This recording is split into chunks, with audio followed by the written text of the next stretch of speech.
Welcome to Out of the Fold.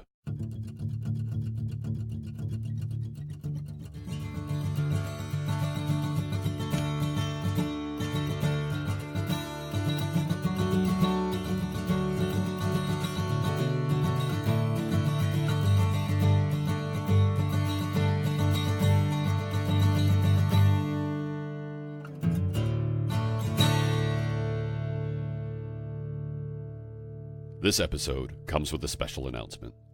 I'm thankful to say that my guest today, Rahman, has accepted my invitation to co-host this show for the foreseeable future.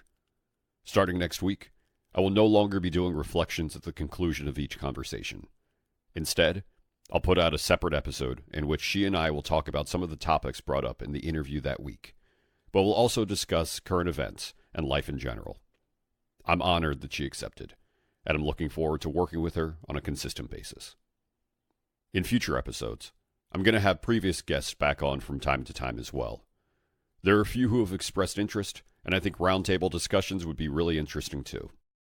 If you follow us on Twitter, you've seen Faye and I supporting each other against people that, for the most part, seem to be offended by her due to their own lack of understanding about what it means to be ex-Muslim. It doesn't take much effort to find ex-Muslims being told that their views are illegitimate.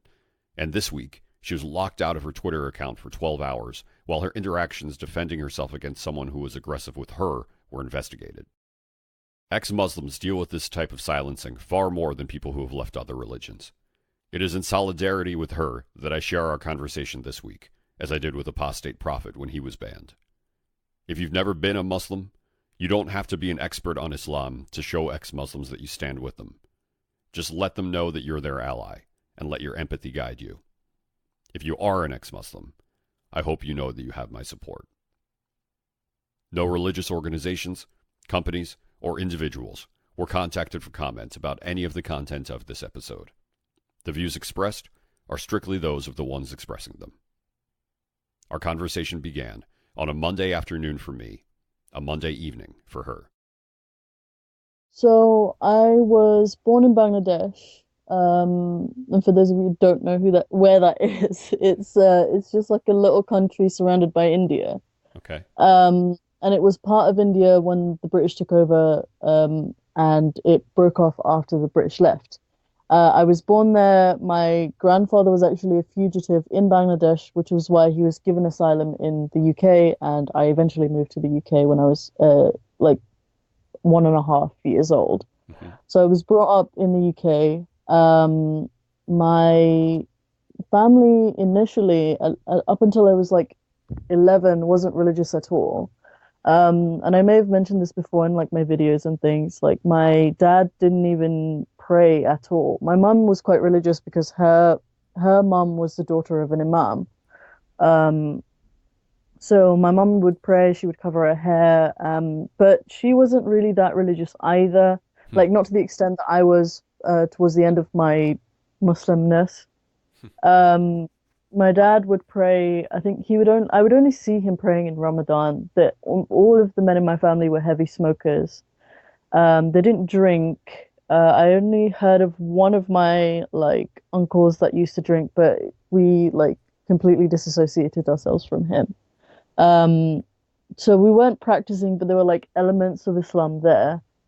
I started wearing a hijab when I was like 5, 6 years old, but that was more because that's like the custom in Bangladesh. It was a very cultural thing, because Bengalis, I don't think it's not that you have to hide your beauty, because there's a certain standard of dress in Bangladesh. Bangladesh is like, I like to describe it as like a Victorian. It's going through its Victorian phase where there's a pure separation between like rich and poor. There is no middle class.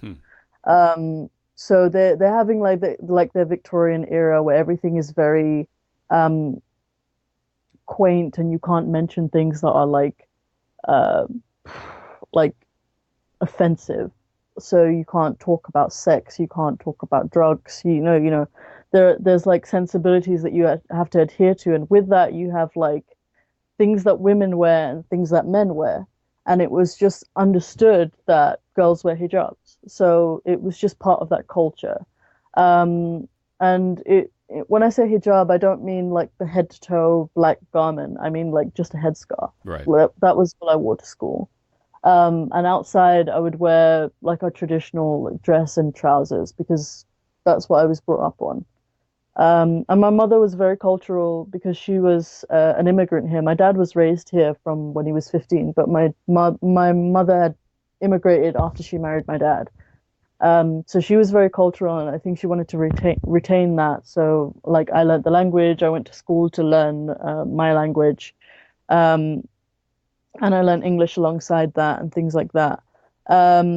Growing up, I my dad became religious around the time I was like 10, and he used to go to I think he got interested in religion, and I'm not sure what started that, but he had a bit of a midlife crisis when he had to leave my grandmother's house. Before we left there, I was living with four of my uncles. I was living with my grandparents. Me, my mother, my dad, and my brother were all living in one room in that house. And it was just very squalid, and he didn't want to leave. And my grandma had basically pushed him out and said, "You have to go and get a house of your own." He went through a bit of a midlife crisis. He fell into like a really depressed spiral. And I think he was looking for comfort, and that's how he found religion. But that's just my theory. I don't actually remember what had caused him to do that. I think just looking back, that seems like the most plausible reason for why he started getting into it. Um, so I like as part of our tradition, because we were at least in name Muslims. I was already reading the Quran, and I'd already memorized some of it. But my dad started going to this mosque or masjid where they would teach you how to read the Quran in like a special way. Like it's called tajweed in Arabic. It's a style of reading Quran. Like it's not typical in Arabic language to use it, but it's how the Quran is recited. So he got really interested in that, and he was like, "You're going to start getting classes from here." They would do it for free, and it was like a little community center for him. So we would always go there. And I'd been to mosques before, but those mosques were very, very primitive. They would have like these benches low to the floor, and everybody would be together, and they would just like recite verses together and not understand a word of it. And the people who were running it were savages. Like they would beat the kids and whatever. It was really bad. But this other mosque that we were brought to, there was like a very rich Somali community, which I retain like a lot of culture from for no reason. Um, so there was like a really rich Somali community and a really rich Asian community. So he felt at home because he felt like he was amongst like people that he understood. So we used to go there, and I learned a lot about Quran. I learned how to read it. I started learning about the Hadith and stuff like that. And he got into a group. I don't know if they're considered a sect, but they're definitely a group in Islam because they're very different to other groups. And it's called a Tablighi Jamaat. And Tabligh in Arabic means I think it means like enjoining. I've forgotten exactly what it means, but they're like evangelical Christians. They go from door to door and they preach religion. Mm-hmm. Um, so he got involved in that, and he sort of he felt like when you're with them, you feel a real sense of community because they like go on trips, and they'll go to South America and they'll preach there, and they'll go to Asia and they'll preach there. I don't know if he did any of those trips, but I originally thought he was very interested in it. But with that, and during this time, I had moved out of primary school, which was a mixed like state school, and I'd gone into a secondary school or like a junior high school. Mm-hmm. I'd gone into a Muslim one, so it was completely Islamic. It was private, so he had to pay for it, but he wasn't paying for education. He was purely paying for ethos, because the education was terrible. He wanted to be able to say that he was doing that, basically. I think at the time he thought he was doing right by me because he wanted to send me to a girls' school anyway. Right. But he thought, well, if I send her to a girls' school and I also send her to an Islamic school, then that's good for her. Hmm. I don't think he had started spiraling at this point. I was like 13 at this point. Like he became more radical as I started to become more radical. So I went to this school and they were doing things. There was a mix of people. So the students, first of all, there was only 12 of us in a year. So in a year group, in a normal school, there'll be like, I don't know, like 400 kids. Hmm. Um, and in my year group, there was just 12 of us, including myself. So there was a mix of people who were from religious families, and there was a mix of people who were just not very good people. Hmm. They had come from families that didn't know what to do with them anymore. So with that, you get a lot of tension and also a lot of ideas. So I started getting more practicing as my dad became more practicing because for me, it was always, I had a stronger relationship with my dad than I did with my mom. I don't know if I've said this before, but I have five siblings. Um, and I'm the oldest. So my mom was always preoccupied with my other siblings, and I was sort of always with my dad. So I had a stronger relationship with him. So I took interest in everything that he took interest in. So while he was doing this like tabligh thing, which at the time was not, I didn't view it as extreme. And to be honest, still don't really view it as extreme. Um, I got more into that. So he was praying 5 times a day. We were fasting during the month of Ramadan. We were like learning about zakat. We were learning about 6 pillars of faith and all that stuff. And I think he came to a crossroad where he just like started questioning what he was following Hmm. because so the two biggest sects in Islam are Sunni and Shia. I don't know too much about Shia Islam.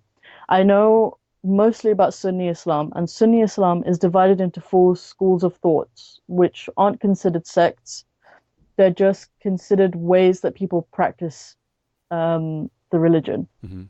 So there are four schools of thought which are called madhabs, and there's going to be a lot of technical terms. So the first one is Hanafi, Shafi'i, Maliki, and Hanbali. Um, and each of them have different opinions on how you practice your religion. So how you pray, how you perform uh, wudu or washing before you pray, or how you fast or what breaks your fast, and like all these different rulings. And they're meant to be like simplified ways of people practicing Islam.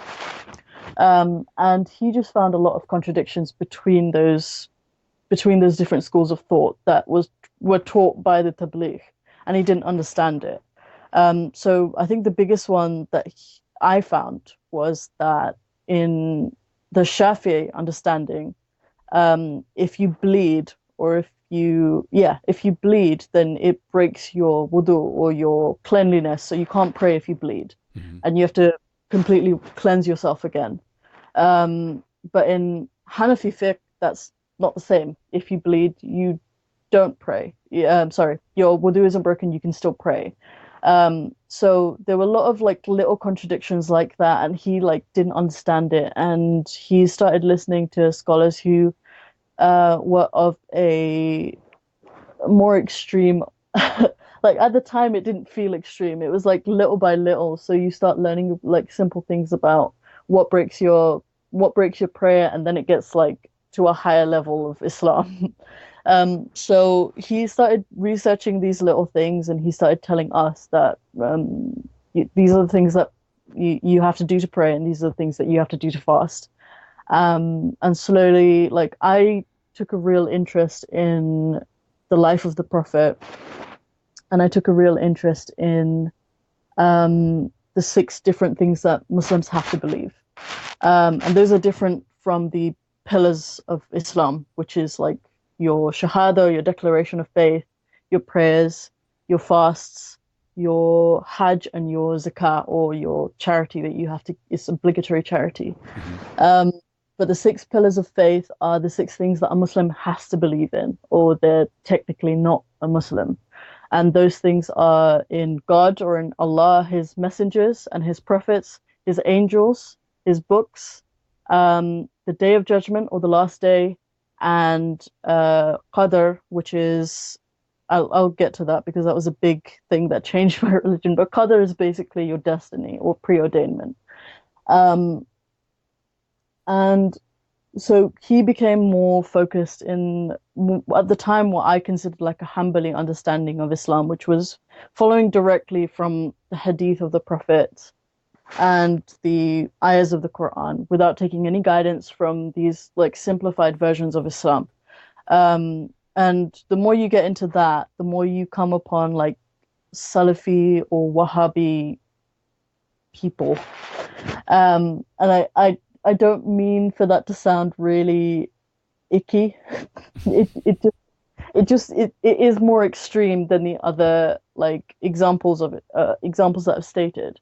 So a lot of the people that I talk to online who are like, "Oh no, this is not part of Islam," sometimes I don't even correct them because I'm not against it not being a part of Islam. I think it's better for that not to be a part of Islam. Right. So, for example, women who say that they can work, in from a Salafi perspective of Islam, no, they can't. The understanding of those people who say that they can work and have their own jobs and intermingle with men and all that stuff, they take that from the example of the first wife of the Prophet, who was Khadija, but she is from a pre-Islamic era. She had a business before Islam. None of his wives past her had such a status, had such wealth, or had her own business and managed their own employees. So for me, that was my entire understanding. It was I'm very much a go hard or go home kind of person. I don't want to follow something half baked. I want everything from the source. So I started becoming more practicing. I was covering my face. I was traveling London, and I don't know that a lot of Muslims get attacked, to be honest, in London, because I've never gotten harassed while I was wearing that. And that was all my choice. My dad never forced me. My parents never forced me to become more religious. It was all within my choice to do that. And I think like a big thing when I was younger was that I really wanted to get married when I was younger, because I remember that being in my head. And at the time, like I was like 12 years old and I was talking about it. And I remember so many of my classmates looking at me like, "Are you absolutely crazy?" But in our culture, it's marriage is sold as like the goal. So if you're married, you've made it. So my mom, like, so for example, if I asked my mom for something, like if I wanted a cat or I wanted a pet, she would always say, "Oh, you can have that when you're married." Or if, like, for example, I wanted to eat something different, my mom would always cook Indian food. It was her thing. And I would be like, "Oh, mom, I want to try this other thing." And she would be like, "When you get married, you can do that." So in our culture, like, I'm being completely serious. I believe Marriage you. is marriage is sold to you as the goal. Right. It is the one goal in life. And I remember that being in my head, and like that line, like Islam lines that up for you very nicely, because marriage, the lowest age is not actually stated in any text. There's no age of consent in Islam. I mean, I've seen some scholars talk about babies, and that's really icky to me. I've always been taught that you have to be above puberty to get married, which is completely debatable. I don't agree with that anymore. But when I was a Muslim, it was okay to me, because when I was a kid, I always wanted to get married. And that sounds absolutely insane, me saying that now, but like that was who I was. So that lined up for me, and I was like, yeah, I can get married as soon as I want now. And there were other things that I thought were great. Like I would listen to a lot of lectures. My dad didn't really like us watching movies or cartoons. He was always very protective of us in the sense that he didn't want anyone to influence us. So he wouldn't really get us to watch cartoons or movies. Instead, he would like play lectures on end from like all these different people. So Zakir Naik was a big one. He would always constantly play. I don't know if you're familiar with his work, but he's an Indian. I wouldn't call him a scholar. He's more of a preacher. He's like a televangelist. And he like preaches at you like different scriptural things, and at the time it seemed really impressive, but I've done my research on it. He's not that impressive. He lies a lot in his lectures. But I used to listen to that like on end to the point where like all my thoughts would be in his voice. I would listen to a lot of scholars who I didn't know were considered like extreme. I would listen to a scholar by the name, I don't know if he's a scholar actually, but he was a preacher again, for sure. He was called Anwar al-Awlaki, and I used to love listening to him because of he was very well spoken, and he like I remember when they declared that he had died because he was like doing some weird shit in Yemen. Um, when he had died, I was like sobbing my eyes out because I used to listen to his stories. He would tell a lot of like prophetic stories from not just Muhammad's past, but also like the other prophets that have been mentioned in the Quran. So like Adam, Noah, or Nuh, Musa. Moses has always been my favorite prophet. So I used to listen to that all the time. Um, Jesus, all the different kinds of prophets that I mentioned in the Quran and the Quranic like stories, I would listen to those all the time. And he had a lecture called Battle of the Hearts and Minds. And like thinking back to it, because at the time it didn't seem like a radical thing, but thinking back to it, it is such a radical lecture. It is such an extreme lecture. But the way he like pulls you in and keeps you there, like if you ever get a chance to listen to it objectively, please do. And I'm not saying this to the audience because I don't know how impressionable the audience is. But but in that lecture, like I remember being so incensed by that lecture because that I think that lecture was the turning point where I was like, this whole like Islam thing, I have to take it completely seriously. And what it advocated for was that like the end times when Muslims would have their own Islamic state and we would rule the world and all that stuff.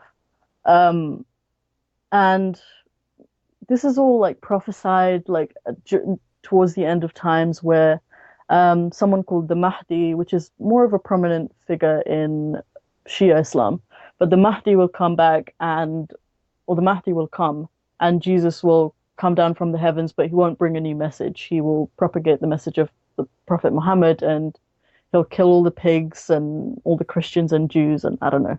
Um, like all of that stuff. Like I used to get really incensed by stuff like that. So I became very radical in my understanding of Islam. I followed everything to the T. I used to preach Islam. I actually set up a blog that I forgot about because it was like 6 years ago that I did that. I actually set up a blog and it's so cringe. Like you can tell that it's a teenager who wrote it. And it's called, if you guys want to look it up, because I have so many people who doubt that I used to be a practicing Muslim.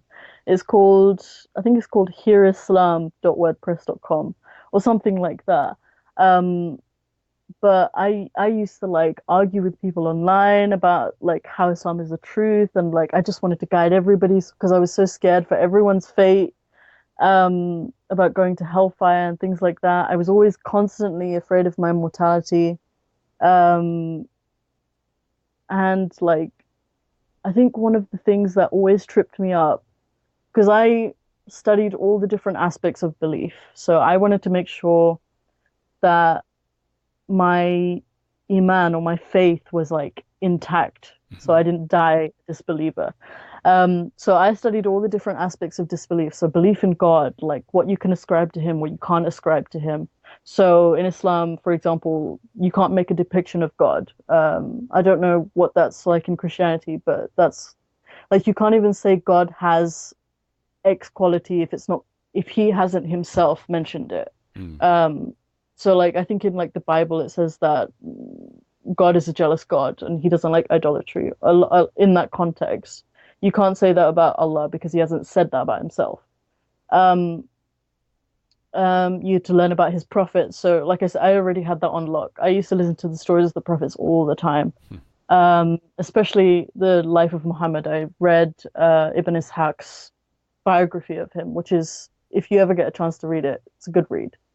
And it's very objective. Ibn Ishaq does not leave anything unturned.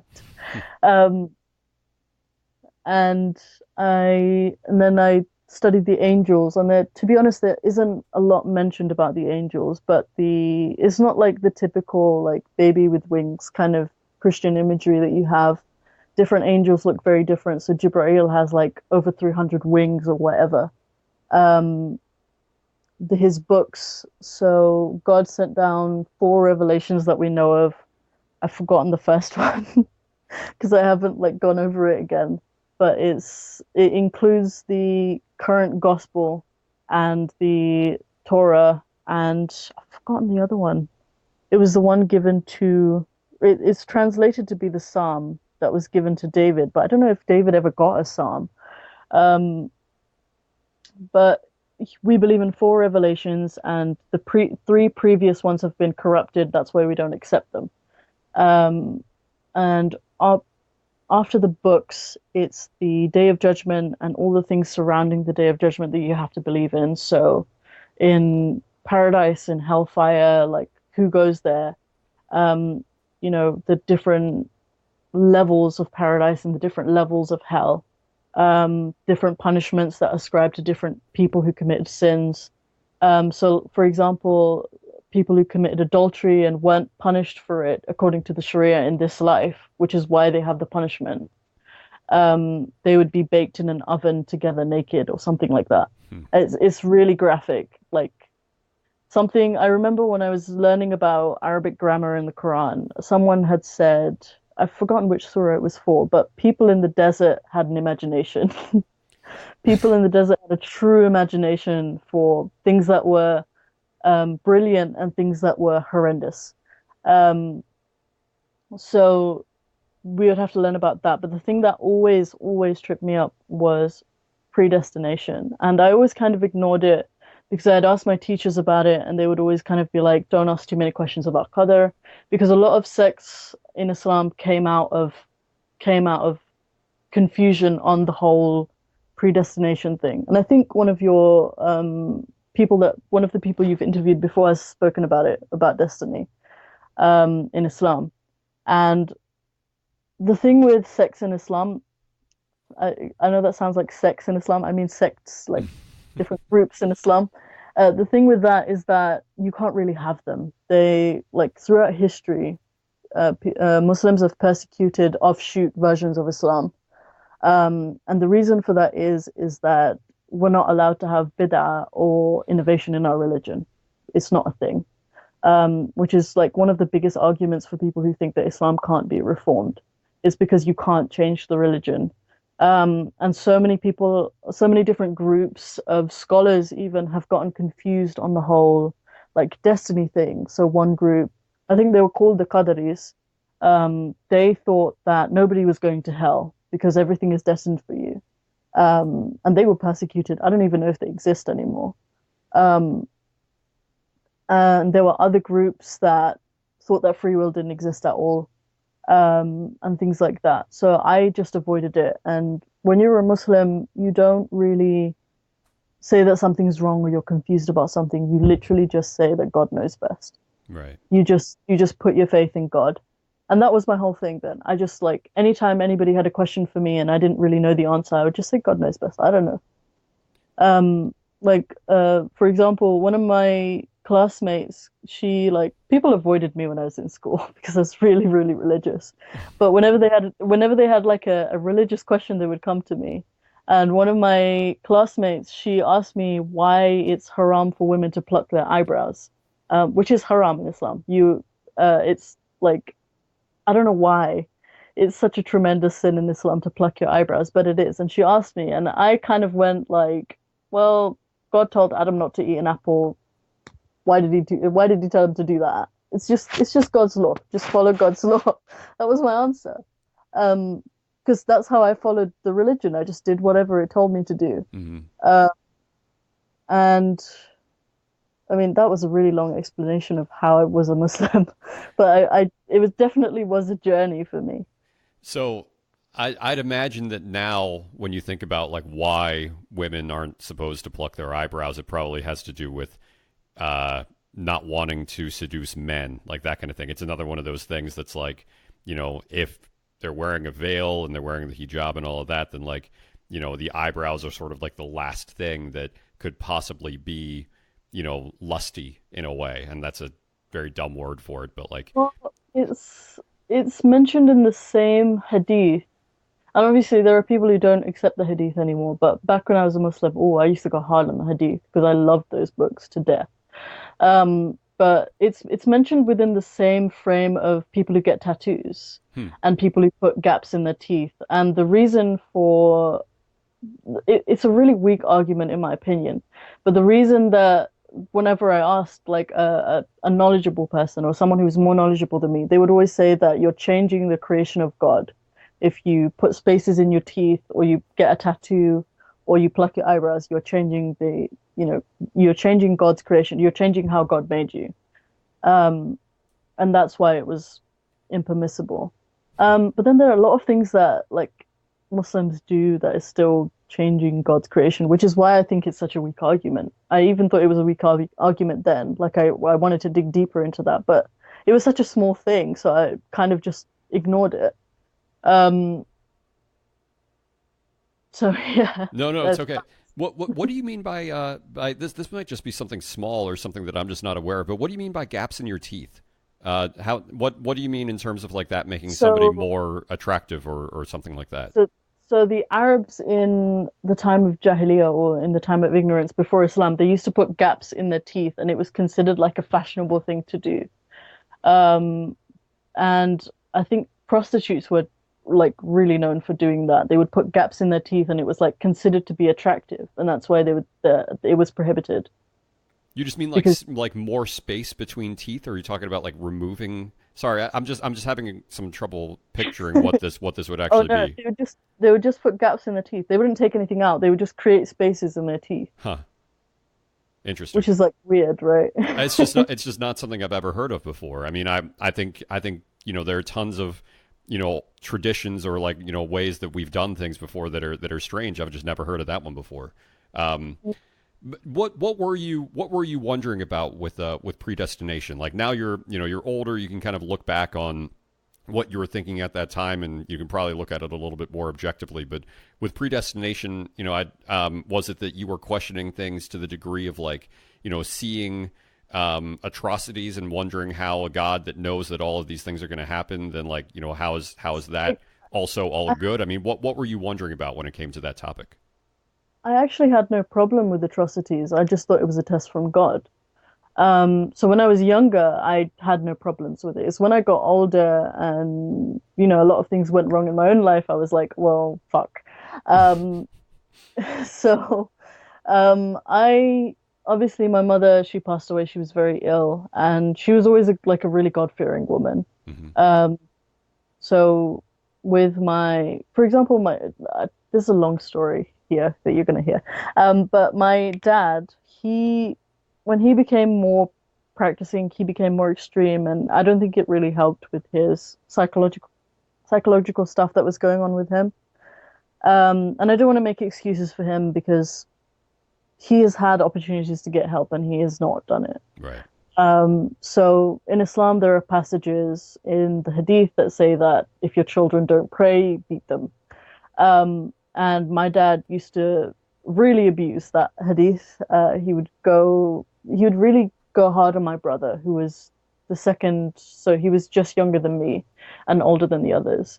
He would really, really go hard on him. And like in my head, I don't know, like in my mind, I would always think, well, he's doing it because he wants to save him. Obviously, looking back now, it's a terrible thing. But in my head at the time, I was like, he's beating him for his own good, which is a horrendous thing to say. I can't even believe I'm saying it, to be honest. And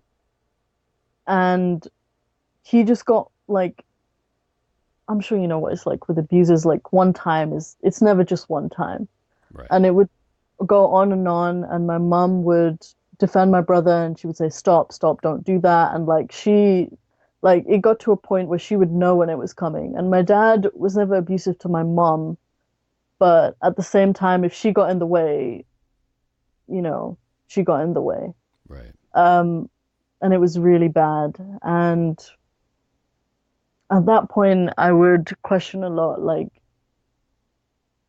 why was that like a rule? Like, why would God enable a parent to do that to a child? Right. Um, and then my mum got ill, and all of that sort of fell on me. I had to look after all of them. Um, and at the time, I think my mind was in a place where I had to be patient. I had to, you know, work through God's plan, whatever. Um, I wasn't going to lose my faith because I lost my mum. Um, so it got to like my dad did a lot of crazy things. He wanted to marry one of my cousins. He got really obsessed with marrying one of my cousins. And I told him, and like I said, I always had like a good relationship in terms of talking with my dad. Hmm. So I told him straight out of the ballpark, that's not okay. And he was like, I'll talk to an imam and see if it's okay. I was like, no, it's not okay with me. You're not marrying my cousin. And he was like, well, in our family, in our culture, actually, it's my cousin is the daughter of a man that her mother divorced. Hmm. So in our culture, that's like something really frowned upon. So he used that and he said, "Oh, she's never going to get married anyway. I'm doing her a favor." And my cousin is only 3 years older than me. Um, and my dad is in his 50s now, 60s now. So there was a huge age gap. Yeah. Uh, and he like after my mother died, he did a lot of crazy things, and he basically completely broke ties because of that whole thing with my mother's side. So I lost support. Well, actually, I didn't really have support before that. I didn't have any support from my family. They kind of just let me deal with it. Um, and I'm not sure why they did that. My dad was very standoffish with all of my family members. Obviously, he was grieving and he didn't know how to deal with it, so he would take it out on his mother, my grandmother, his dad, his sisters, his brothers. He would take it out on everybody. He would take it out on me, but at that point, like I'd gotten used to him rambling at me. Um, so I think where I sort of lost my faith is when he kept telling me to do all these things that I no longer agreed with. So when I think he did eventually get married to another lady, but and I got on with her. To me, it was like a relief to have someone new in the house. Hmm. Um, so when they got married, I was like, great, there's a new person in the house, something fresh, something to start over with. And that went so horribly wrong. Like she did not know what she was getting into when she married my dad. She could not talk back to him. Um, when she did, he just got obsessed with divorcing her. I think they were together a maximum of like 3, 4 weeks. Um, and it wasn't like a legal marriage. It was just like an Islamic marriage. In Islam, you don't have to get a legal marriage. So they just did like a nikah, which is like it's not even really a contract. It's just a spoken word. I agree to marry you in front of witnesses. So they got married and they got divorced. And this woman was already a divorcee and a widow. So she just became extremely suicidal. She tried to kill herself in our bathroom. It was awful. Um, Oh my God. yeah, it was really bad. She did go through intensive care and she survived. I don't know what's going on with her now, but I know she survived.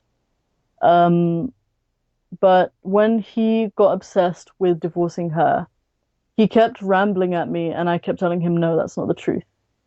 Because he kept saying all these different things like, oh, she's a witch. She's bewitched all your siblings, like literally a witch. Um, she's bewitched all your siblings to like her. She doesn't do anything around the house. Why do they like her? And I was like, it's not a good enough reason for you to just call someone a witch and then divorce them. You haven't even given this a fair shot. Right. You knew what you were getting into when you did this. And, he didn't date anyone. It was all arranged. He had insisted on the marriage.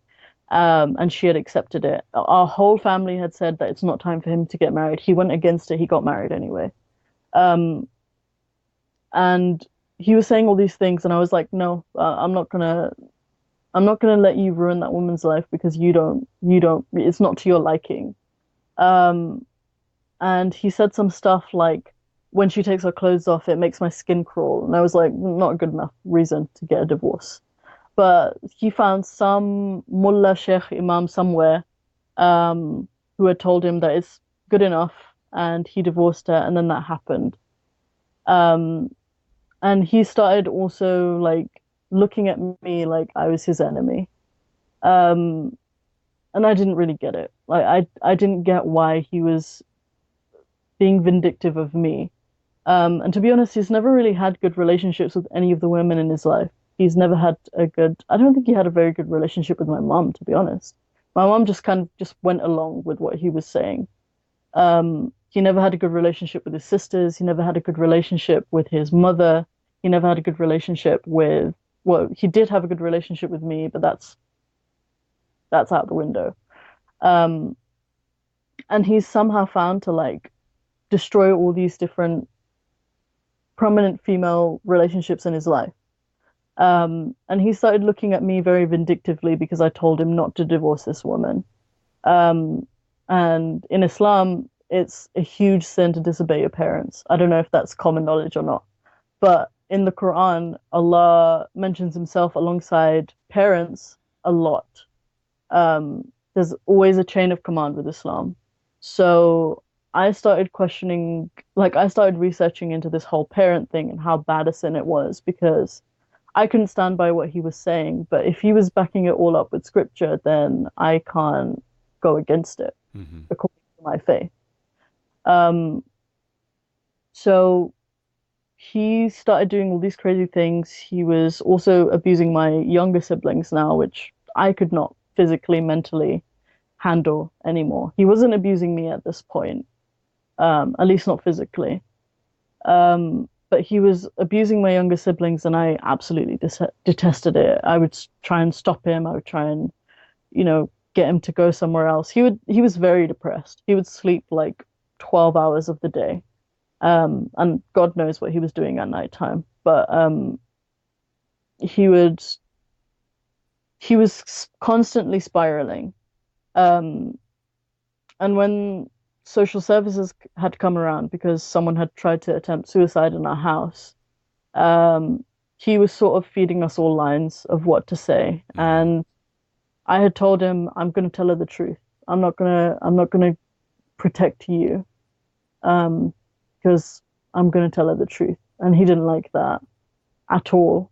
But he was like, well, he was sort of like, well, if you want all of them to go into foster homes, whatever, the whole nine that they feed you when you do stuff like that. Yeah. Guilting you as much as humanly possible. Oh yeah, Indian parents are great at doing that. Yeah. But yeah, so I had told her the full truth, and I felt so guilty for doing that because I against my parent. And I found actually like narrations of that had said like, if your parent dies being unhappy with you, you can't enter paradise. It's like a no-go. And I remember trying to get some counsel on it, like kind of trying to understand like what that meant. And basically what the Imam had said back to me was that if your parent is unhappy with you and they die being unhappy with you, you are just barred from paradise. You won't even be able to smell it. And I was like, well, does that mean you're going to hell? And he was like, I don't know. He literally just said you would be stuck between a place that was not paradise and not hell. So it was like the only version of like I don't know what is it called? Like purgatory. That's it. Yeah, it's like a purgatory, but that doesn't really exist in Islam. So I was like all over the place because I knew my dad was not being right, but at the same time, he was doing things that were still Islamically mandated. So like a lot of people will argue for example, if your dad tells you to do something against Islam, you can disobey him. But what my dad was saying wasn't against Islam. He was telling me to stay at home.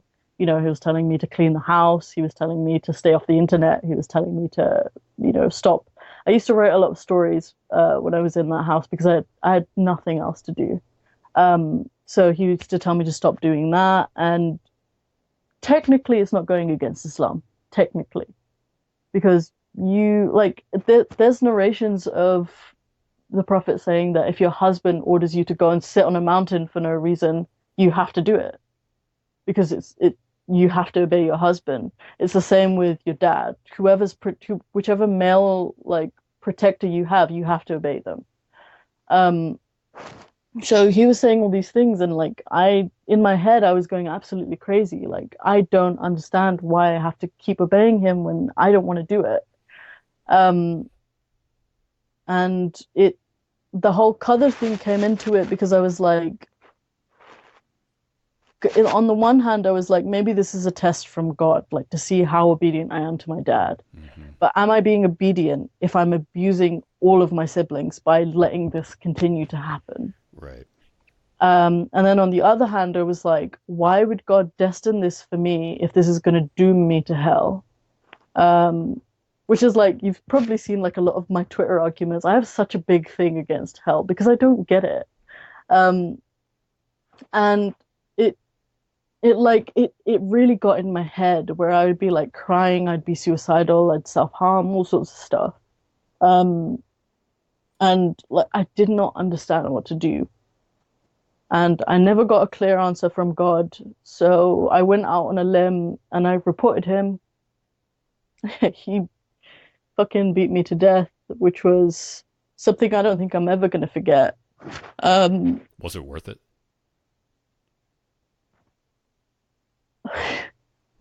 I remember thinking that if he killed me in that moment, all my problems would be solved. Right. And I know that's dark, but in my head, it was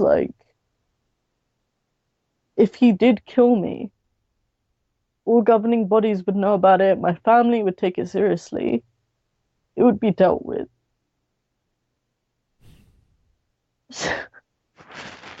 Sorry. You have nothing to apologize for. I know, it's just emotions. I think this is a reasonable time to have emotions. I mean, you were willing to go against God and go against your father so that you could protect your siblings. I mean, that's an absolutely incredible thing that you did. I mean, you're a total fucking badass. I mean, when you say it like that. My family wasn't too happy with it. That was probably expected. I didn't really expect them to understand. I mean, I was in good contact with the social worker, so she said that if anything happens, just let me know. And I let her know. I had told one of my aunts that I had reported him, and she immediately came back to me by saying, just say that you were emotional and it didn't really happen. And I told her I'm not doing that. I'm not going to lie for my dad anymore. So I had a lot of online friends at this time as well, who I used to talk to. And I think they were the only real people who wanted me to get out. Just get out of that house, that situation. Mm-hmm.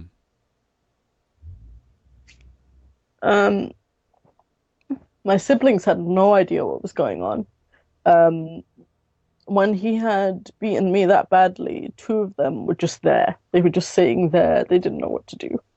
The youngest is 18 years younger than me. So, I mean, they're really young. And I had told the social worker everything that had happened. I had testified to the police. At the time, I didn't press charges because my family had guilted me into the whole mindset of, do you really want to testify against your own dad in court? And I was like, no, I don't. So I didn't charge him. And I now realize that that was probably not the best decision because that probably would have paved a way for him to get some actual real help and maybe some solitude as well. Just some time out.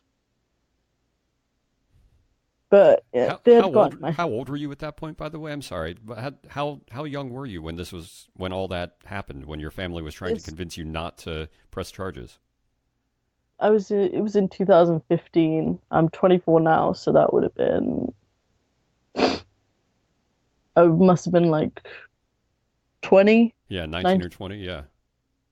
Yeah.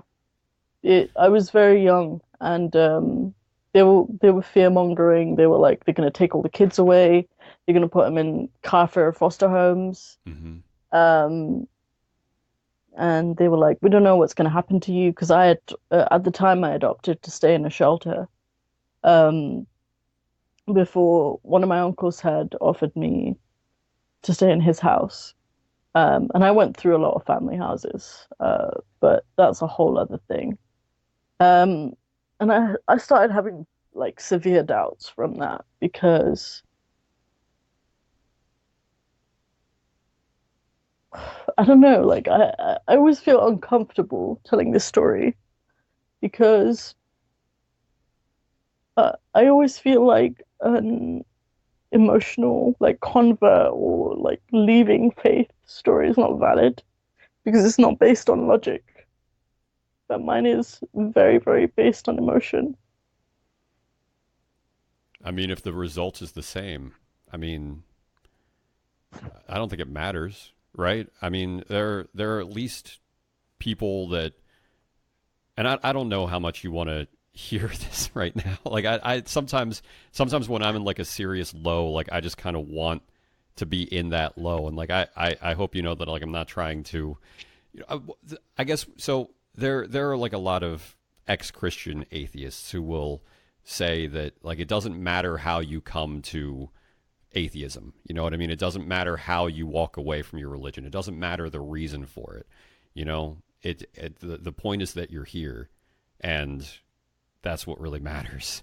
I mean, especially considering the fact that like you left because of love.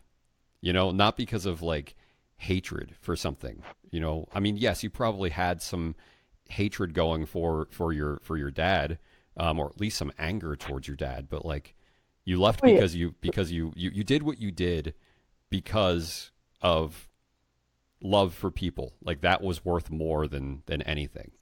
yeah. I don't think the fact that like that's emotional invalidates any of this at all, like whatsoever. I know it's like a really stupid thing I have in my head, but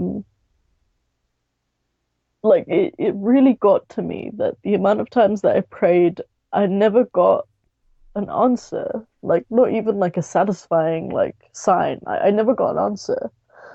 No matter how hard I looked, no matter how hard I tried to make it work, there was no answer. And I don't know, obviously, like my mother had passed away. I didn't know how to reconcile that with there being nothing, you know, after you die. I didn't know how to reconcile that. So I continued praying. I continued like asking for guidance, but at some point, I don't, and I'm not sure exactly at what point, but at some point, I just wanted to let it all go. It didn't make sense to me. Hmm. Like I had already committed a sin so grave that I can't go to paradise. I can't go to heaven. So what was the point? Um, so I didn't stop doing everything altogether, but I sort of lost hope in any kind of salvation, if that makes sense. Um, It does. It makes a lot of sense. um, I don't know. I don't know. In my head, like at the time, I was very angry. Like I think that I have like serious daddy issues, not just because of my dad, but because of my relationship with God. Like I always thought there was this guy or this person in the clouds that was looking out for me, always protecting me, always like just caring about what happened in my life, and suddenly that just it was all gone. Um, and like that, like there is no salvation. Like that whole idea, just like it was like an explosion in my head. Like I was so ready to just like I didn't know what I wanted. I just wanted to not live anymore. Um, it was probably the biggest heartbreak in my life, second to my mother passing away. It was probably the biggest heartbreak in my life because I didn't know how to deal with it, and I couldn't bring it to anyone. I couldn't tell anyone in my family about it. Um, and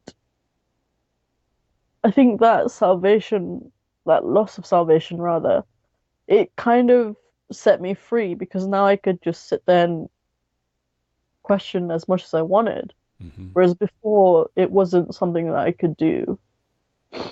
And I had a lot of good friends, like I said, online, and I would talk to them a lot. And one of them I still interact with quite frequently, and he's been pushing me to like get into this for so long. He's been trying to get me to talk to Muslims about Islam and things like that for such a long time, and he's still like really supporting me in that. Um, and I would always talk to him and I would tell him about my, like, even though I was really practicing as a Muslim, I had no problem with living and let living. Like, I never had a problem with that. So if Hmm. someone wanted to be gay, I would tell them it's a sin in Islam, but if you want to be gay, that's fine. I don't care. It's not my life. It's not my place to judge you. Um, So he would always ask me like all these challenging questions, especially after I left this. I would read a lot of his posts and I would read a lot of like we used to write together on a site. We would write stories and he would ask a lot of questions. So the Charlie Hebdo thing happened. He would ask me what I thought about it. Gay rights came around, like gay marriage rights in the UK came around. What did I think about it? And things like that. And that really started got me thinking because I had a lot of questions. The biggest thing I had questions about was gay people. I didn't know what they were. Be completely honest, I didn't know what gay people were. I didn't know if it was a choice. I didn't know if it was natural. I didn't know if it was genetic. I was always told it was a choice when I was a Muslim. Hmm. So when I looked into it, I started reading a lot of scientific papers. I started digging, and at the end of it, I was like, even if it is a choice, like they're not doing anything wrong. Um, and like in my head I was like, but why is that wrong? Like, why is that not okay? And some people like on the Muslim side would be like, oh, it's not natural, you can't have kids, whatever. And I was like, yeah, but loads of people can't have kids even if they do have straight relationships. Um, Other things like I had stopped listening to music when I was a Muslim. Music is like a huge thing, but you can't listen to it in Islam. Hmm. And I started listening to music again, and the only kind of music I knew was when I was like really young. I listened to all my emo music, so I started listening to that again, and I just like it resonated with me because I was going through a bad time. So it's resonated with me and it's stuck with me till today. I still listen to that kind of music. Um, and I was listening to what they were saying, and it like it gives you the power to keep going, and that's why I kept listening to it. Um, and it was very cathartic to listen to somebody else scream for me. Um, and I also had questions about marriage. Like I'd been arranged to marry people since I was like 15. Um, and thankfully, all of the men involved said no until the last one. Um, and at that time, I was still in my dad's house. It was the February of 2015. I had actually been introduced to him in 2014, so I was like 17 years old. No, sorry, that's not right. About 18, 19 years old.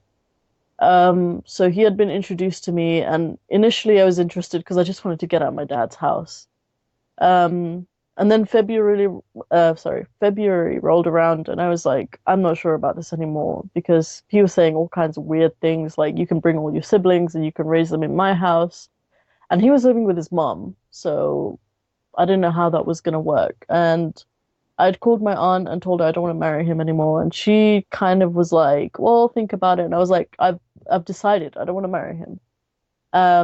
But she sort of kept up the notion that I was going to get married, and then all the blame fell on me when the fees for the wedding came along, and they had booked a venue and everything, and it was just a nightmare.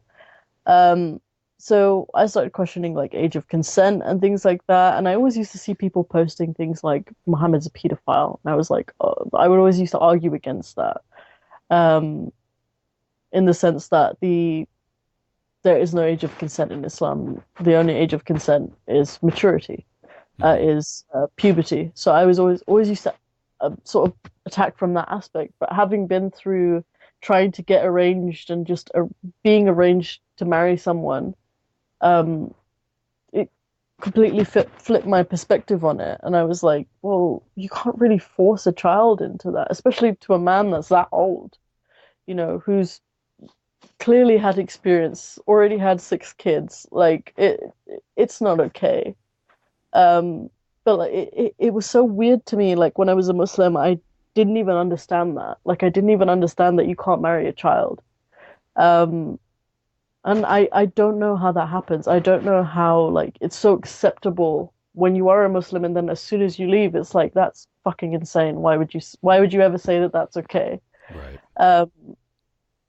And I think like that's one of the reasons why I fight so strongly against that. It's like whenever somebody brings that up, it's in there, it's in the text. Like even if you don't believe in it, it's there, and people use that. And I don't know. It's I would like to say that I've had like this rational journey, but I really haven't. Like I fully believed in it, and then I fully didn't believe in it. It was a very quick motion that happened in my life. So, I mean, it sounds as though there was like probably what, like a few days or a few weeks or like a few months maybe of like feeling empty because you didn't have Allah anymore. You didn't have God anymore. It was a whole year where It I was was about a just year. like, I was just like gloom and doom. When am I gonna die? Right. Like, it was a whole year where I didn't know what my life was. I didn't know what was gonna happen after I die. I didn't know what my mum would think. I just like my head was just gone. Like, and nobody was helpful. They were just like, some of my uncles were like, "Oh, I'm not saying you did the wrong thing, but you shouldn't have told on your dad." Like, what are you saying then? Like, it was so confusing to me because some of my uncles were like, "You did the absolute wrong thing. You told on your dad. You disgraced the family, whatever." Um, and other uncles, like on my mom's side, for example, my mother has a brother, who he loved her dearly. They were like, he was really close to her, and he like really felt her loss when she passed away. And he was like, I knew what a piece of shit your dad was, but you shouldn't have told on him. And I was like, you of all people are gonna say that. You hate the guy, and you're still gonna say that. Like Jesus. I don't know. I don't know. Like it's crazy. Like what that mentality does to you. Um, because you become so God-fearing that stupid, crazy things sound okay to you. Stupid, crazy like I used to believe stupid things when I was a Muslim. Like, for example, that black seed could cure everything except dying. Or that Zamzam water, or the water it's just a fountain in Saudi Arabia. Right. It's just water. It could feed you. It could be like as filling as food. Mm-hmm. Or that devils, or they're not actually devils, they're called jinn. They're like spirits, or Mm-hmm. spirits in the sense that they aren't like dead people. They're like a creation alongside human beings. They also have like free will, in quotes. They live in your bathroom, so you have to say like a prayer so they're blinded and they can't see you naked. and stupid stuff like that.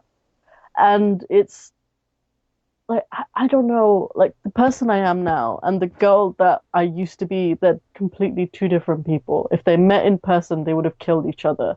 They are two completely different people, and I don't know how that happened. Do you want to know? I wish I knew. I wish I could tell you how that happened.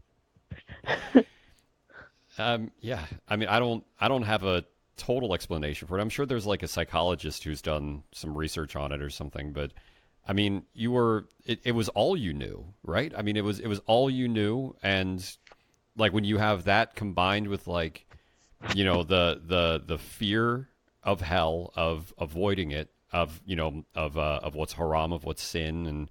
And then you have, the guilt of, already feeling like you're not, like you're doing something wrong by questioning it all. I mean, Yeah.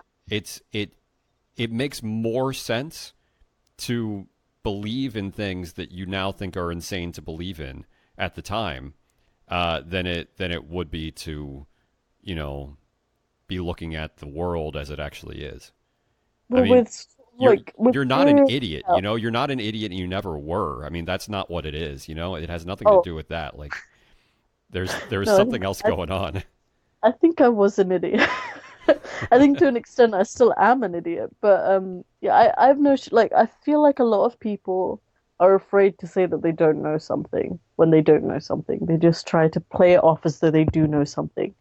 And I don't see the problem in saying you don't. Like that was like lesson number one when I walked into Islam, is that if you don't know something, just say you don't know. Don't make shit up. Right. Um, and I've sort of carried that with me. If I don't know something, I'm not gonna say, yeah, I know everything about that. And I don't claim to know everything about Islam either. I'm sure that, there's loads of good things in Islam. There's a lot of charity, and it's just very biased towards believers. Right. Islam, that's the only thing. It's very, very biased towards believers. Um, like the whole like Palestine conflict thing, nobody ever researched into it. For us, it was all like Muslims are dying, we should feel bad for them, sort of thing. Um, and it like I don't know, it was such a bizarre point in my life where everything I did was governed by my mortality and my fear of death and my fear of going to hell. Yeah. Like I used to be so afraid of even just like passing a year and becoming older. That was such a huge thing for me. I was like, I don't want to know about it. I don't want to hear about it. I'm 1 year closer to death. Um, and I would avoid everything. I would avoid boys. I would avoid talking about, things in like a weird like teenager way where you talk about sex and boys and stuff like that. I would completely avoid that. And I feel like it ruined a lot of my classmate relationships, but I mean, I don't regret that now. Um, I have no regrets about that. And, I used to have arguments with my teacher. My teacher used to say something like, my religious studies teacher, she said, "You're my best and my worst student." And the reason I was her worst student is that she literally could not shut me up. She literally could not shut me up because I would question her on everything. Mm-hmm. I would make sure I would know everything she had to teach me. And I would ask her really tough questions as well that she couldn't answer. Um, and it like I definitely wouldn't be the person I am now if I hadn't gone through any of that. I definitely wouldn't be the person I am now. But it's just like this amazement of looking back and thinking that was me. And this is me now. Like we're completely different. Yeah. Yeah. I mean, it's incredible where you've come from, and how that has turned you into who you are now. I mean,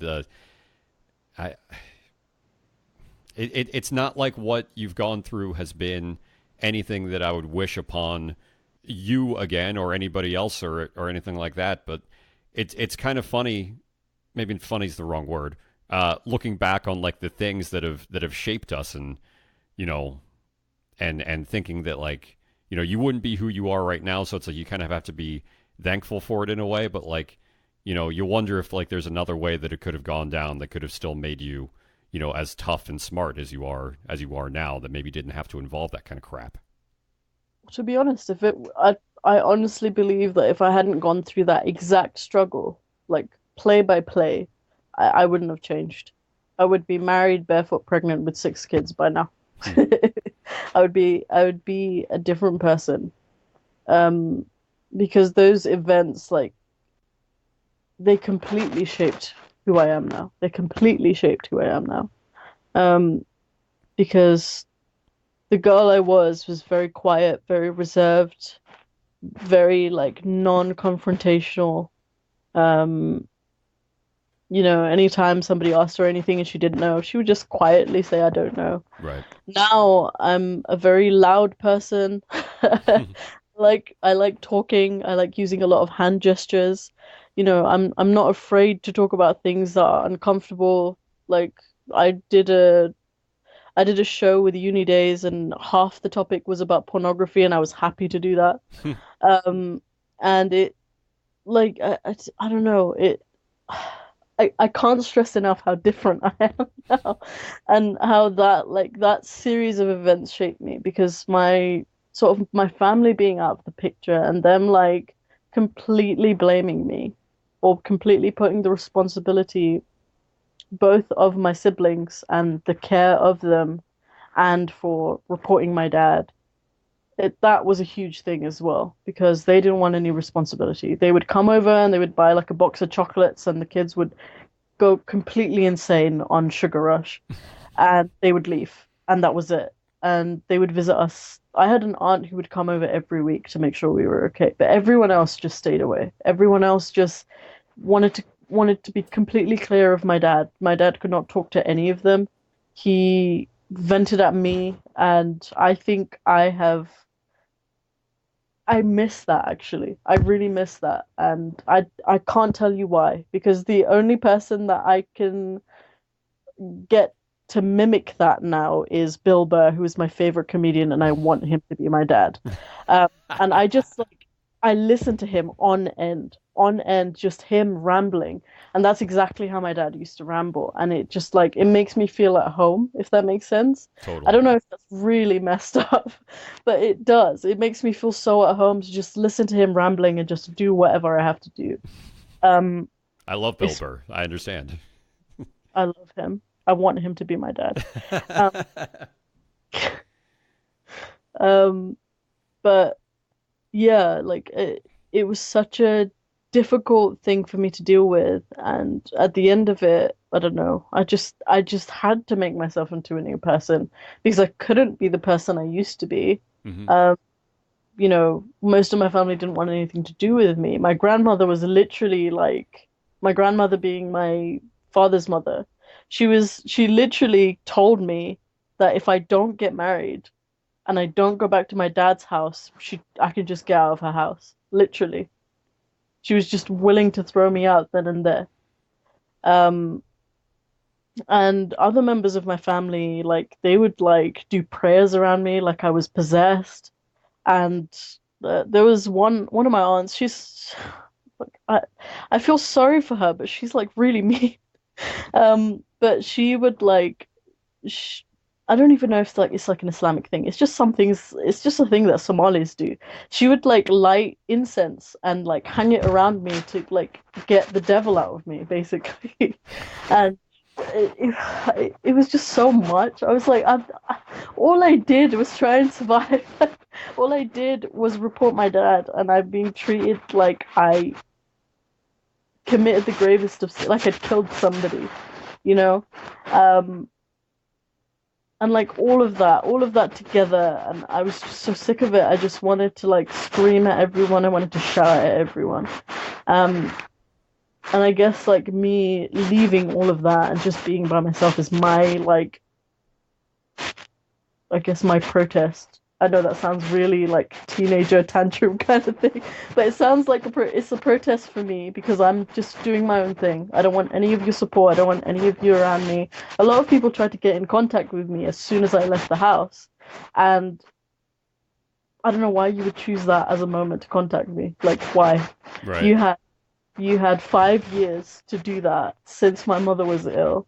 You didn't do it. Why are you doing it now? I'm not gonna be baited into coming back because you suddenly miss me. Right.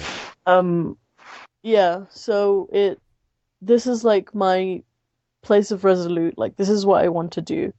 And I think I've told this to people before, but the reason why I stuck by family for so long was because I thought I could get my siblings. I thought I could become a legal guardian. Mm-hmm. And because nobody was reporting my dad for the things that he did to my siblings, they couldn't legally get them out of the house. Mm-hmm. I had actually taken siblings with me when I had left my dad's house. I had taken three of them with me, three of the youngest ones. And towards the end of it, I only had my younger brother, who I said had the heart condition. I had him with me because basically he was like 11 months old when my mother passed away. He was very, very young when my mother passed away. And he was like my child. I had looked after him. I had, fed him, clothed him, been through all that shit with him. When he got his open heart surgery done, I was with him. And they had thought it was advisable to take him away from me, and it like destroyed me. I was like a whole other level of destroyed when they did that. Who's they in that case? They being my dad and my family. Right. Nobody was on my side.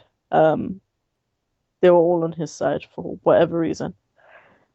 And half the reason I'm like doing this, half the reason I'm trying to build a platform, I'm trying to be this person who's very loud and boisterous, and I'm not going to be, the silent like person that you just erase from the family tree. The reason I'm doing that is because it's so all my siblings and all my cousins and everyone I've made an impression on know that I'm still here and they know where to find me. Mm-hmm. If not physically, even though it's not physically, it's still a method of communication. Right. So that's like one of the biggest reasons why I did it. And also because just to maintain my sanity, like I feel like it's good to have a platform where you can just say whatever you want to have, whatever you have to say, regardless of what other people can say to you. Like a lot of people try to get at me, but they don't realize like people have said much worse in my own family. So it doesn't matter to me. It doesn't matter to me what you say. Like all kinds of things, and all the things that my family have said to me and I've had held back, I just go to town when other people do that. Like it all comes out. But yeah, I don't know. I think that's like a reasonable, time to do that, to let that out. I mean, they're like, I think about like, boxers and how, you have to, you maintain all this discipline for all this time so that you can let it out when you're in the ring with somebody, You just gotta go bite the ear sometimes. Yeah. Sometimes people deserve to have their ears bitten off. Like, it it's also happens. like I've come to this like realization that sometimes it's not worth being the bigger person, in my opinion. To be honest, 100% straight up. Like, I don't think that it's worth being the bigger person sometimes. I think it's worth, giving yourself some clearance in your head to just go for it. Just be angry. You're allowed to be angry at this juncture. Well, I don't think that being angry is necessarily taking the low road also, though. I mean, for what it's worth, I agree with you that there are some things that just deserve ridicule, you know what I mean? And like that, I guess, would be considered taking the low road. But I don't think that like getting angry means that you're not taking the high road. I think that like anger in and of itself, if you're just angry constantly, then sure. I mean, that's a problem that you're only really hurting yourself by being. There's no question about that. But like just to say as a blanket statement, being angry is taking the low road is I would wholeheartely disagree with that. I think that Also, I've just like when I was younger, I never used to be petty, but I've realized how freeing that is. I've realized how freeing being petty is, and I get it. Well, I let it out. You're not being petty with people that are like, that aren't being petty with you, or that aren't like insulting you also. You know what I mean? Sometimes being petty with someone shows them that they're being petty. You know what I mean? Like sometimes that's the thing that it takes for them and you know what, in some cases others, to see that this person is being a fucking idiot. Hmm. No, I see that. I don't know if it's obvious, but like I have no issue with anger.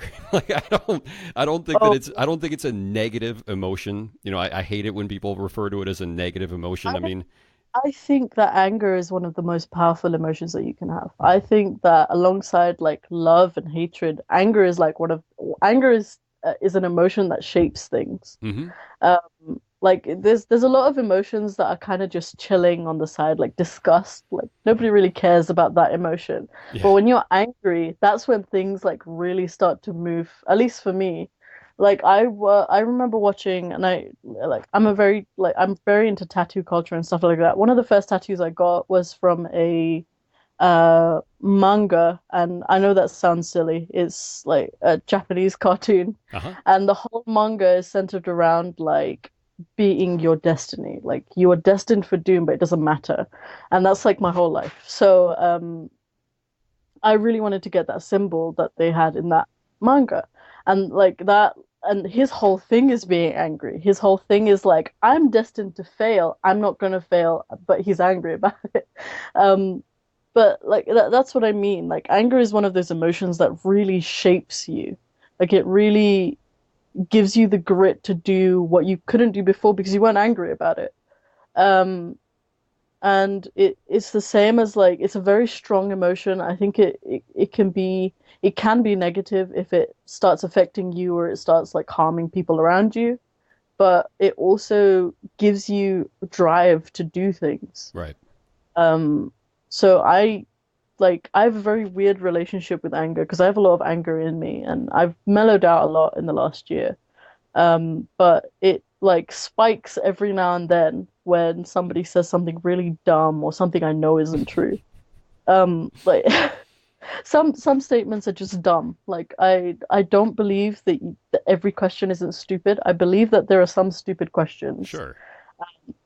and I will always respectfully answer as long as I am respectfully asked. But if I am asked in a manner that gets my blood up, I'm gonna respond in a way that is suitable.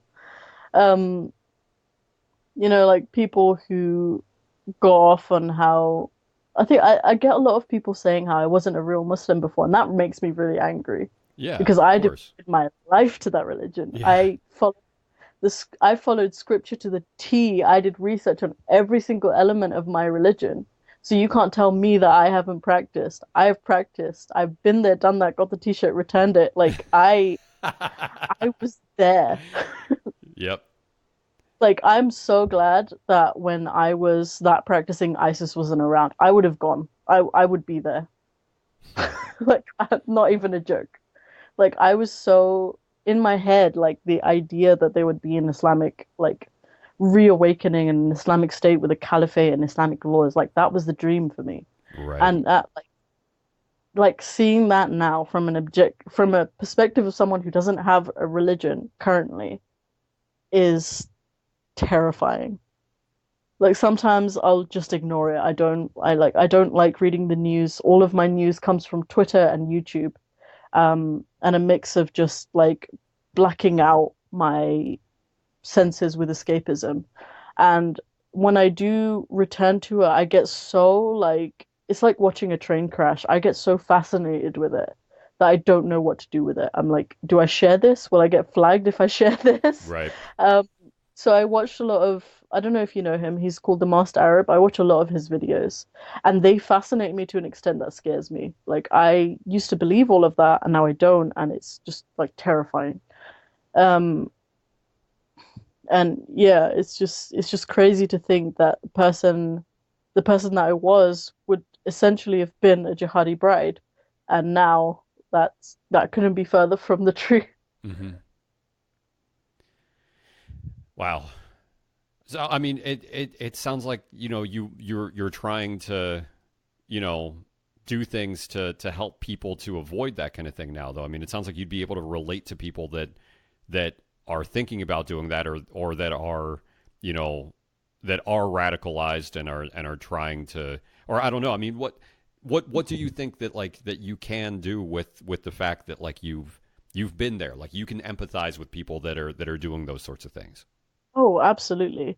So with most of the Muslims that I interact with now, I've had very civil discussions with some Muslims who aren't very practicing, and they've come across like at work, for example, like I respect the Somali community. Like they've always taken me in, no matter what situation I'm in. They've always been like, "Here's some food, sit down, eat." Like they've always been very welcoming. And there's this Somali lady at my work, and I was talking to her, and she was like, "Are you an ex-Muslim?" And when people ask me that, I don't know how to respond because like, it's work, so I don't want it to become like a personal thing. Mm-hmm. So I always go for the honest answer. I kind of go like, yeah, I am. And she was like, "But are you one of those ex-Muslims that bashes Islam?" And I was like, "What do you mean?" And she was like, Elaborate. elaborate. Like in a sense, like I feel like a lot of people would think I was bashing Islam, but I was like, "Well, what what do you mean by that?" And she was like, "Well, do you say that Islam like promotes terrorism and stuff like that?" And I was like, she's not very practicing. So I was like, I have no problem with Muslims. I have never had a problem with Muslims. I still don't have problems with Muslims. I have friends who are Muslims. I know that's not much of a defense, but honestly, I have no problem with Muslims being Muslims and praying and whatever. Um, but she was kind of like, I'm not a very practicing Muslim. And I was like, no, I don't have any problem with you believing in God, praying, fasting, whatever you want to do. I am not here to steal your religion because I remember how that felt, Mm-hmm. me losing my religion. I wanted to die. So when I kind of brought it up to her, I was like, there are elements of the religion that can be very easily radicalized. And I talk about that. And she was like, oh, okay, like what? And I basically told her about all the different ideas that there are in Islam that are potentially extreme. So like with the Sharia, with jihad and all that stuff. And like people, I think a lot of Muslims like to downplay how significant jihad is in Islam because I think there's like a narration. I don't know the exact source. I try to avoid giving sources because I've realized there's no point. It's just a waste of my energy. Yeah. But there are five pillars in Islam. So I've mentioned them before. There's the Shahada, or the testimony, Salah, or prayer, fasting, or I've forgotten what fasting is in Arabic. Damn it. But fasting, Hajj, Zakah, and if there was a sixth pillar, it would have been jihad. But they haven't. It's not an established pillar. So that's the significance of how significant jihad is in Islam. If you really go into the the source of the religion. And there are loads of Saudi scholars who are quite extreme. There are loads of ancient scholars. I don't know how ancient they are, but they're renowned scholars who are no longer with us, like Ibn Taymiyyah, who is quite radical. People, guys who just tell stories that I used to listen to, extremely radical.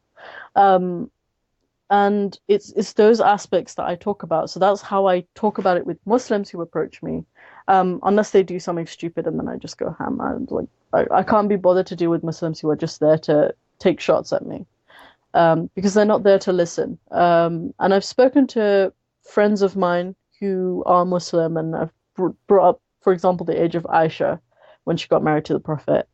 And they'll be like, it doesn't exist. And I was like, well, if that's what you believe, I'm happy with that. I'm happy that you don't believe that. Um, I don't need to convince you that that exists if you don't think it exists anyway. And that's the only sort of hope I have that Islam will reform. It's through the ignorance of peaceful Muslims because they don't know that those things exist. It's the ones that are like me who like to go hard or go home that I'm worried about because they want to take the religion and they just want to go to the next level with it. Um, and those are the ones I'm worried about. And I come across them every now and then, and I like see a part of myself in them, and I don't know what to do. Like I don't know. I freeze. Like I'll see like a 14-year-old girl who'll like be telling off her younger sister because her ankle's showing or whatever the hell. And I'll sort of be standing there like, do I say something? Do I not say something? And also, I'm from Britain. We don't talk to people. Uh, we don't. So when you see something like that in public, you just walk by. You don't say anything. Well, I mean, you're putting yourself out there more though with what you're doing with this, with this show and what you're doing with YouTube and with how with how outspoken you're being on Twitter and with other things. I mean, I think that maybe like 15 years ago, I'd have thought it was kind of silly if there was somebody that was like, trying to do something seriously with Twitter, but like now, I mean, it's how people do stuff, it's how people actually do, you know, get people out of countries so that they can survive. I mean, True. there's a legitimacy to all of this now that I would have never dreamed. Um, Also, I think it allows me to be petty within a limit. So, what are your arguments against people that would say that not so much that like you're lying, but that like you are reading something into Islam that's based on your own bad experience of it, and that it's not actually what's there. well, see, I get that a lot. A lot of people say that it was my community. What they don't understand is I started off with it just being my culture, like I said. Like my mum was very cultural. Right. And she was very God-fearing and stuff like that. But that was more to do with our culture than it was to do with Islam. And I think a lot of people are like, "Oh, you got arranged because it's part of your culture." But I'm, I'm sometimes very loath to argue against that because if they think that an arranged marriage is wrong, and that's why they're saying it's cultural, that's fine. Let them reform their own religion. I don't Hmm. care. Like that's my goal at the end of the day. Um, but some people who really try to like tell me that I wasn't practicing is like I don't know why that gets me so upset. But it like I know the source. I know like if people I was arguing with today, somebody was trying to argue that the grandfather of the prophet was a follower of the religion of Abraham. I was like, that's from like years. That was like 50 generations ago from that guy. How Hmm. is he going to follow a religion that existed like ages and ages and ages ago? Like that doesn't make any sense. That religion didn't even exist at that time. And everything I learned is like I can't get it out of my head. It's in my head. I have all these like I said, like for a while my thoughts were all spoken in the voice of an Indian televangelist. Right. I knew I knew so many different things and I bring them to Muslims and they just reject it. And it like to an extent it's like how can like there's the inner Muslim in me. It's like how can you reject that? That is undeniable proof. And then there's the real me who doesn't believe in any of that anymore. That is like, well, if they don't think it's right, then I mean, what's the point? I'm not arguing. I'm not arguing against you anymore. You don't think it's all right to marry kids? Fine, I don't care. But like, I also think that by people stopping that and saying that it's not a part of Islam, you're stopping the conversation for those people who do think it's part of Islam to Hmm. marry your or to, cut off their genitals or like, arrange them to a man who's much, much older than them and they haven't even like hit puberty yet. Like I've seen a lot of campaigns recently with the UK finally arresting someone for putting their child through FMG, and a lot of people have come out and said that it's not part of Islam. And I don't think it's part of mainstream Hanafi Islam, which is like a school of thought, but in other schools of thought, it exists, it's recommended. Right. Um, so it stops the conversation very quickly, where it's like, it's not part of Islam. So what is it a part of then? Where did it come from? Why are people doing it? It's not because they just think it's fun to have some blood and like a clitoris party. That's not what it is. Yeah. It's part of your religion. That's why people do it. And you like even with the no hijab thing, the conversation we had with the lovely liberal gentleman who kept insisting that we were racist and he had many, many, many lovely Muslim people in his life. And that's why he thought we were extremely offensive. We're With Nazis, people, apparently, by the way. with people like him, first of all, he had issues. Like straight, no joke, he had issues because he kept talking about how women needed to be protected. At the same time, he was saying like really, really bizarre sexual things. Yeah. So he had his own issues, and if you're listening, please get help.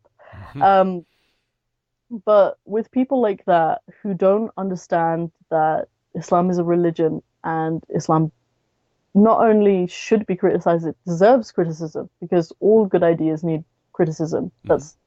Why that's why good ideas survive, is because they've been criticized and they've been debunked. Like that's why. Um, and I stand by my statement when I said that civilization is built on criticism. You have to criticize bad ideas, otherwise, where do they go? And I think for a long time, like this idea of Islamophobia came out because after 9/11, a lot of crazy shit happened with Muslims being blamed for it. Right. And I think people are overcorrecting now by not criticizing anything and standing by people who will go in the street and riot because a man drew a cartoon of someone, and things like that. And it, like, obviously, when I was a Muslim, things like that sounded completely legitimate. Don't offend our prophet. But now it's like, well, people offend everybody. Like, why is he exempt from being criticized? Like, why can't we criticize him? If your messenger is perfect, why can't we take shots at him? Like, why can't we do that? If your religion is perfect, prove it. Let's question it. Let's talk about it. But people don't want to talk about it. People just want to sort of hide their head in the sand and call you a racist. And, it's frustrating because, I don't know, Islam isn't a race. It's an idea. Right. And it has loads of different offshoots. So I've had confrontations with Quranists who don't believe in the Hadith at all. They just follow the Quran. And that's confusing to me because the way you interpret the Quran is with the Hadith. So they have a completely different interpretation of that book. And I don't know anything about it. So when they come to me and they're like, this is not part of Islam, and I'll be sitting there like, yeah, it's not part of the 0.5% of you guys who are in Islam. But in major, like 80% of Islam, yes, it is. It's there. So all these people sort of come out of the woodwork and say, no, it's not. It's not part of your Islam. It's not a part of your understanding of the religion. But it exists.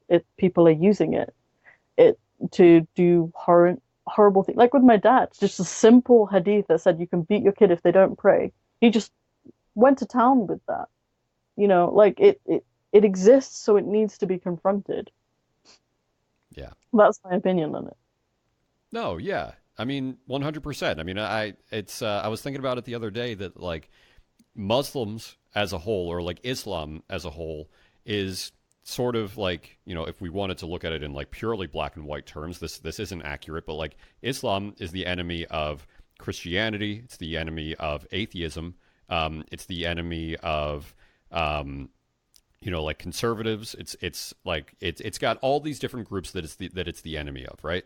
And then ex-Muslims are hated by all of those same people. But then you also have Muslims that hate ex-Muslims, and you have liberals that hate ex-Muslims. So it's like all the people that hate Muslims also hate ex-Muslims, and then there are others that hate ex-Muslims as well. It's ridiculous. I do think it's a case of like misunderstanding where we're coming from. I think to a lot of people we just seem like a group of like butthurt Asian kids who don't know what to do. I feel like that's the perception. I'm just trying to say it as honestly as I can. I think that's the perception because I hear it too many times where, oh, your family just mistreated you, that's why you're like this. And I'm like, what am I like? I'm a normal person. Right. I'm just trying to tell you my opinion. Right. And I have a lot of, I feel like I have a lot of conservative people following me, and I don't know how I feel about that. But I don't want to be associated with being conservative because I don't fully agree with conservative ideals. Yeah.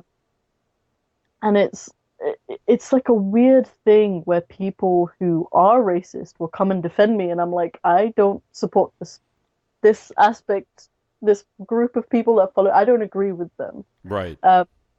you know, like they'll say, "Oh, all the Muslims need to be deported," and I'll be like, "No, they stop." Yeah. I'm not with you Um, on this.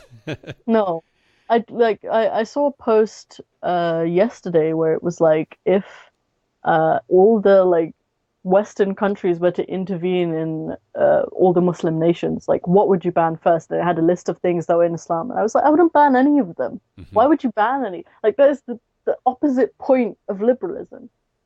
That is the opposite point of letting people choose what they want to do. Why would you ban that? Um, and I, I feel like both sides, both the left and the right, they're on extremes right now, where everybody just has a very extreme view of being very, very sensitive, and the other side is just being outrageously discriminative. Um, and I don't understand. Like when I was younger, things were a bit more in the middle, and now they're just very, very extreme, and I don't know what's going on. Um, so when it comes to like talking to non-Muslims about ex-Muslim stuff and they think it's racist, I tend to take an approach of, well, look, this is what has happened to me. I deserve to talk about it. And then they'll kind of agree and say, yeah, you're allowed to share your experience. When it comes to conservatives who just want everybody out, I'm like, look, listen, I don't want any of my Muslim friends leaving.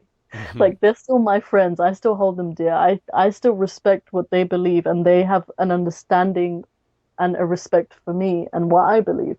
There are people that are from my culture that have not ousted me from their culture. Right. So please don't take that away from me. So that's the angle that I come from those people. And when it's with Muslims, it's kind of it all depends on how they approach me because some Muslims will confront me in a very confrontational manner. And I, I don't know how to deal with that. Sometimes I'll just take the mick the entire time where I will be just really, really sarcastic. And I have a user that follows me, and I think I follow him back. And he pretends to be an imam, like a really extreme imam, and he'll say things like, "Oh yeah, we just want 4 wives," and he's a troll, and it's really funny. Um, but and there are some Muslims who are like, "I'm not judging you, but why do you keep talking about Islam?" And I'll tell them why, and they'll be like, "Okay, that's fair." You know, like there's a scale of them as well, where some of them are very understanding and they want to come up from a place of understanding, and there are some of them who are just looking for a fight on Twitter. Like Yeah. I've met so many of them, their whole life is on Twitter, where they'll just start an argument and they'll just keep going and recycling the same points over and over again and deflecting to other countries and other religions, and it's like, look, if you came here for a fight, I'm not your girl. Like if you start fighting with me, I'm just gonna be petty. And all of them tell me to stop swearing. Like you're telling me that I will burn in hell, but me telling you to fuck off is somehow worse than that. Like I don't understand the logic there. There is no logic there. That's where the logic is. There's no logic there. I mean, there's no way that saying fuck off is worse than go to hell or worse than I wish you know, just some of the awful things that I've read that like that, you know, I feel like I'm generalizing and I'm not trying to, but like you've seen it, like, you know, that Muslims say to ex-Muslim women, you know, it is fucking disgusting, some of the shit that I read sometimes. And it's like, Even the thing that happened with Dina Tokyo where she took off her hijab and that like 47-minute like video shoot, if you haven't seen that, oh, it is a brutal watch. It is a 47-minute video of her just reading hate comments she got because she took off her hijab. She's not even a non-Muslim, like she's not an ex-Muslim, she's still a Muslim. She just took off her hijab and she got a 47-minute long just hate comments, no commentary, just her reading them. And it's horrendous the kind of things that they said to her. Like I watched a lot of Muslim like vloggers after that who were condemning people who said things like that, and I still watch Muslim vloggers because it reminds me of the old days. But like I would watch videos of them like criticizing that, and I'd be like, you know what, that's worth sharing because at least they're promoting something good, you know. Um, and it's like I don't understand where this like level of like it's almost tribalism, like it's a cult where they're just out there and they want you down, like on the ground beneath the boot, like you need to stop. And it's they don't get this idea of like I can do what I want. It's the West. I can take off a piece of cloth from my head Hmm. without being persecuted. Like it doesn't gel with them for some reason. Um, and I saw a lot of people defending those comments, like saying that the reason she got those comments was she did like a lot of hijab fashion modeling, which for me makes no sense, but I mean, whatever. Um, and she did a lot of that. She did that for like 10 years and she stopped being comfortable wearing hijab, so she took it off. And, who am I to say anything about that? But like I saw a lot of people defending those comments and they were like, oh, she was like misrepresenting Islam or whatever, and it's just really stupid. Um, That is stupid. yeah, it didn't make any sense to me. Well, Like, so she misrepresented Islam, and you're just gonna do that? That makes sense. right. Um, I could see how if somebody experienced what you've experienced, and not even if we don't focus on the abuse, which I'm not trying to minimize, it was horrendous. Like yeah, just like the even just like the radicalization that you experienced, and you seeing that is, obviously damaging, no matter where it's coming from, whether it's, you know, radical white extremism or something. Like extremism is wrong. You know what I mean? It doesn't matter where it's yeah, coming from. It's never and a like good thing. people think that Muslims only get radicalized in the Middle East. I'm a girl in the UK, and I didn't like go anywhere. I didn't go to any rallies. I sat at home, I listened to lectures, and I read books. That's how I got radicalized. Like Yeah. that was it. And it's like people are so under this impression that it's only like in Saudi Arabia and it's only ISIS that are radicalized. No, so many Muslims around the world are radicalized like this. Yeah. If you've seen like Pew Research polls, so many Muslims want punishment for homosexuality, not necessarily the Sharia punishment, but some kind of punishment. Yeah. A lot of Muslims believe that apostates should be punished Hmm. in some way, or like at the least disowned. I was disowned. So it,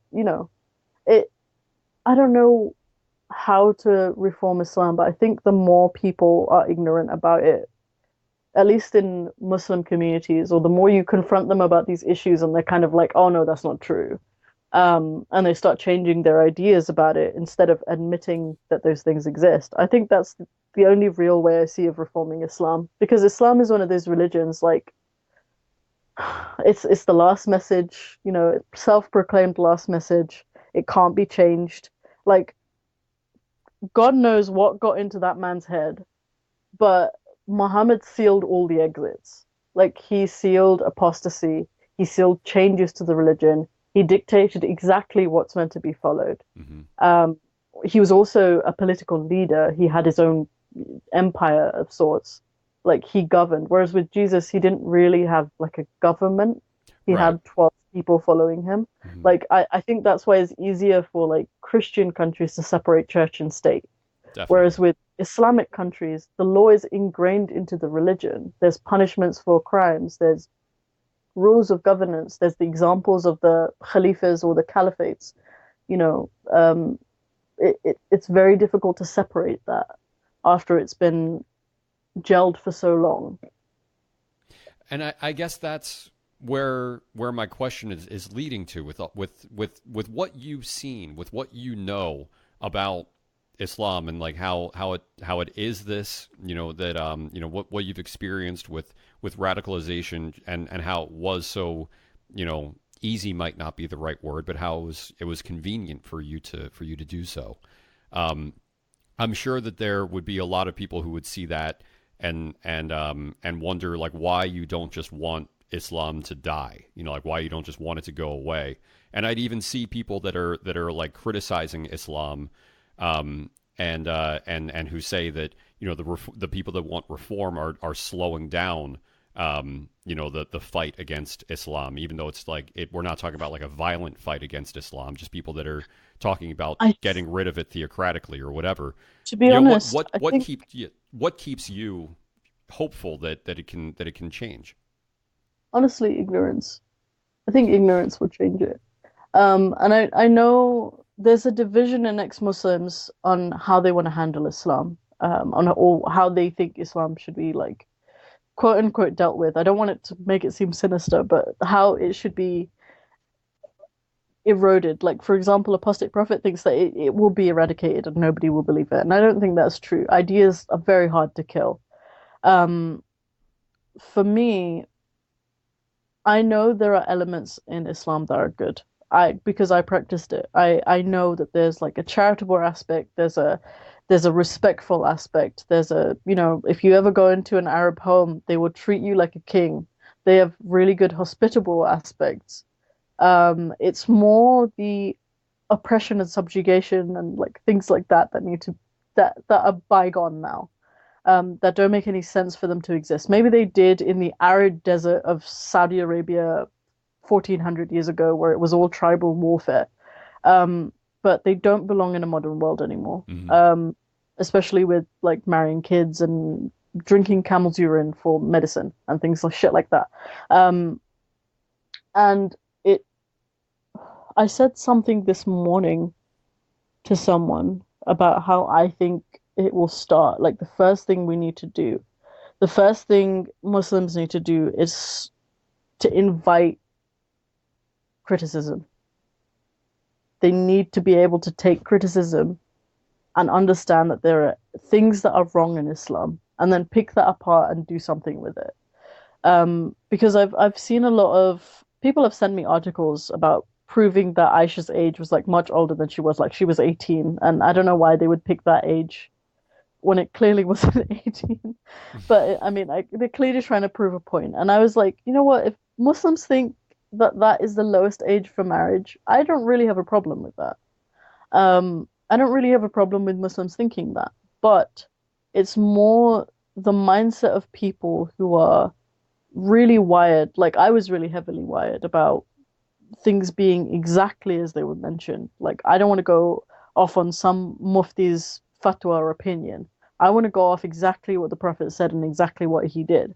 It's people like that honestly, like, they need to take a step back and they need to get a wider perspective of, what is the outcome of, for example, a man following you around all the time because you can't leave the house without a mahram or a guardian, a male guardian.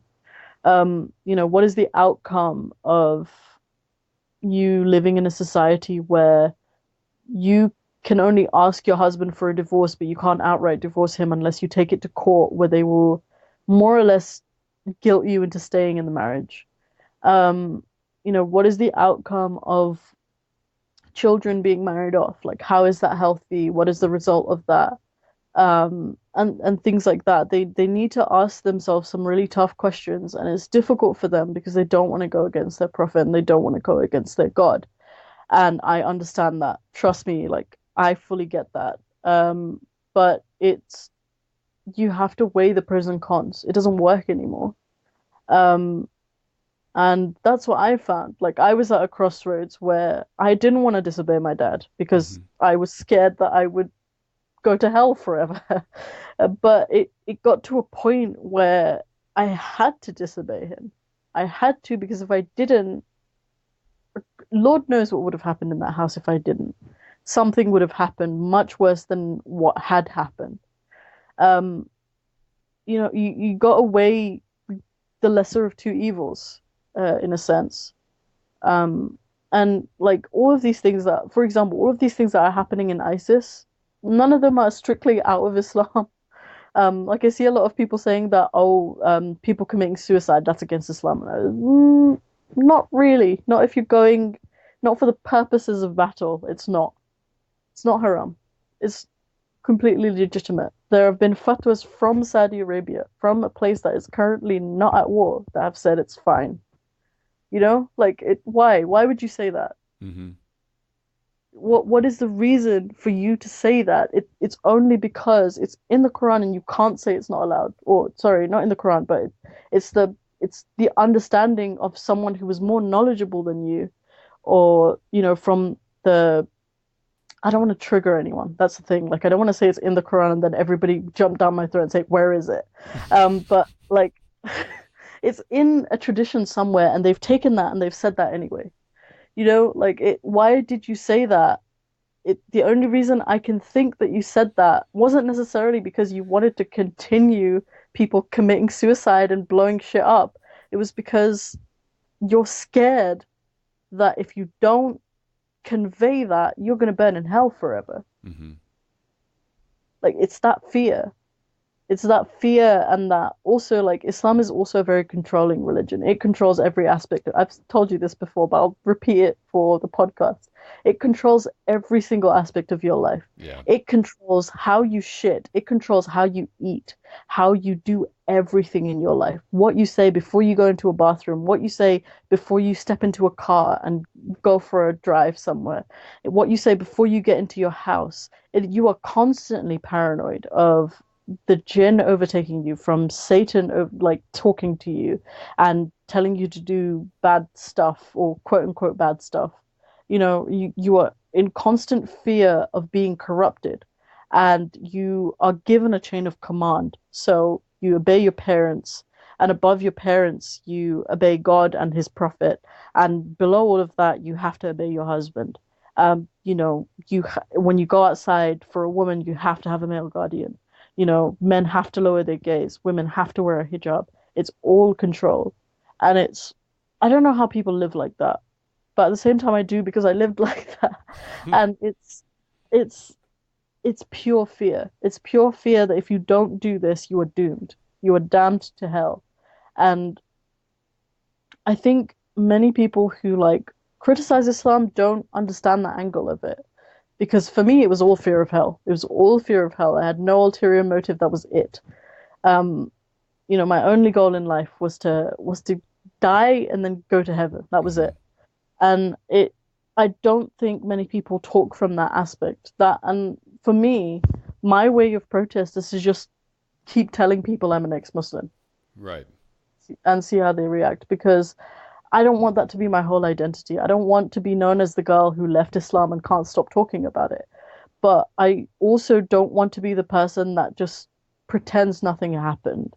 So for me, I just want to normalize people seeing people who leave Islam, because I think that's fairly uncommon, where you just see people saying that out loud.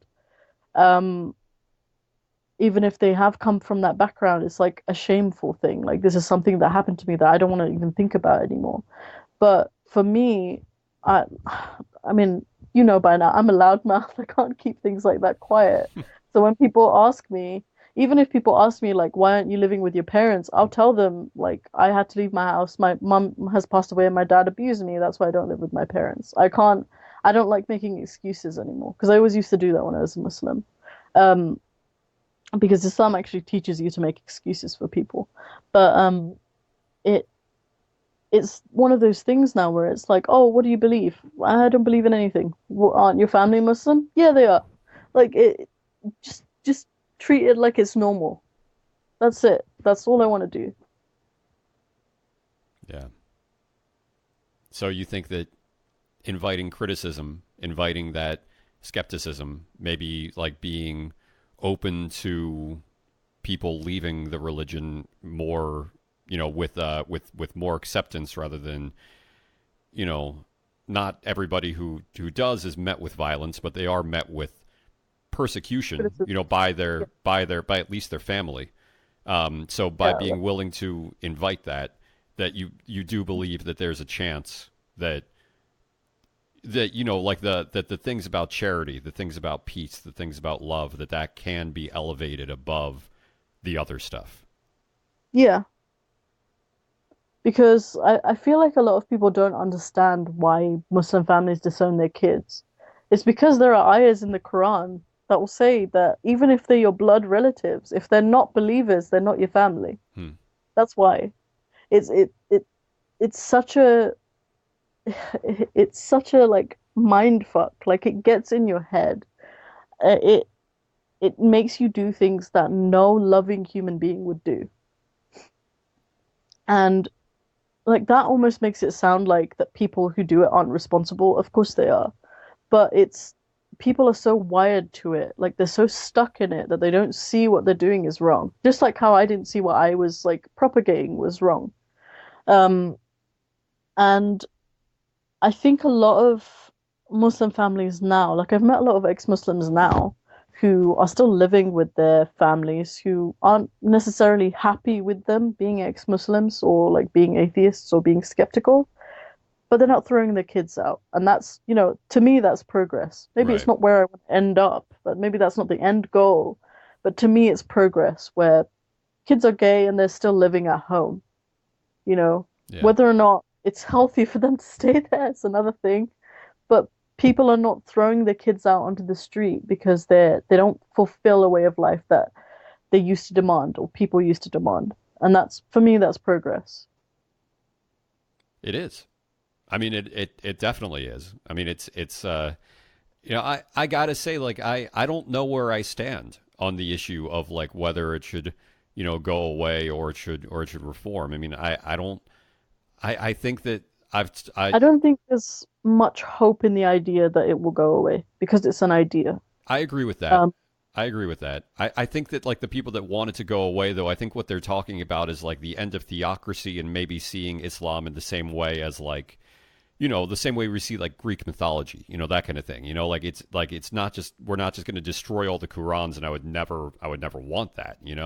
It's been a part of our history, and the we should Quran has learn some from it. amazing the Quran and the Sunnah have some amazing stories, Yeah. like crazy fucking. Like I would love to see a book within my like before I die, objectively written about the Prophet Muhammad, like objectively, Hmm. as you know, for the military strategist that he was, for as awful as he was still a brilliant man, in my opinion. Hmm. Um, obviously he was a human being. He did shit things. I'm not saying that he didn't do shit things. He did. But I like me, I'm a history student. I love history. I've always looked at different types of warfare, and I think this is why I got into Islam, to be honest. But I've always liked like warring cultures. I was very into Vikings when I was like 18, 19 years old. I still kind of am.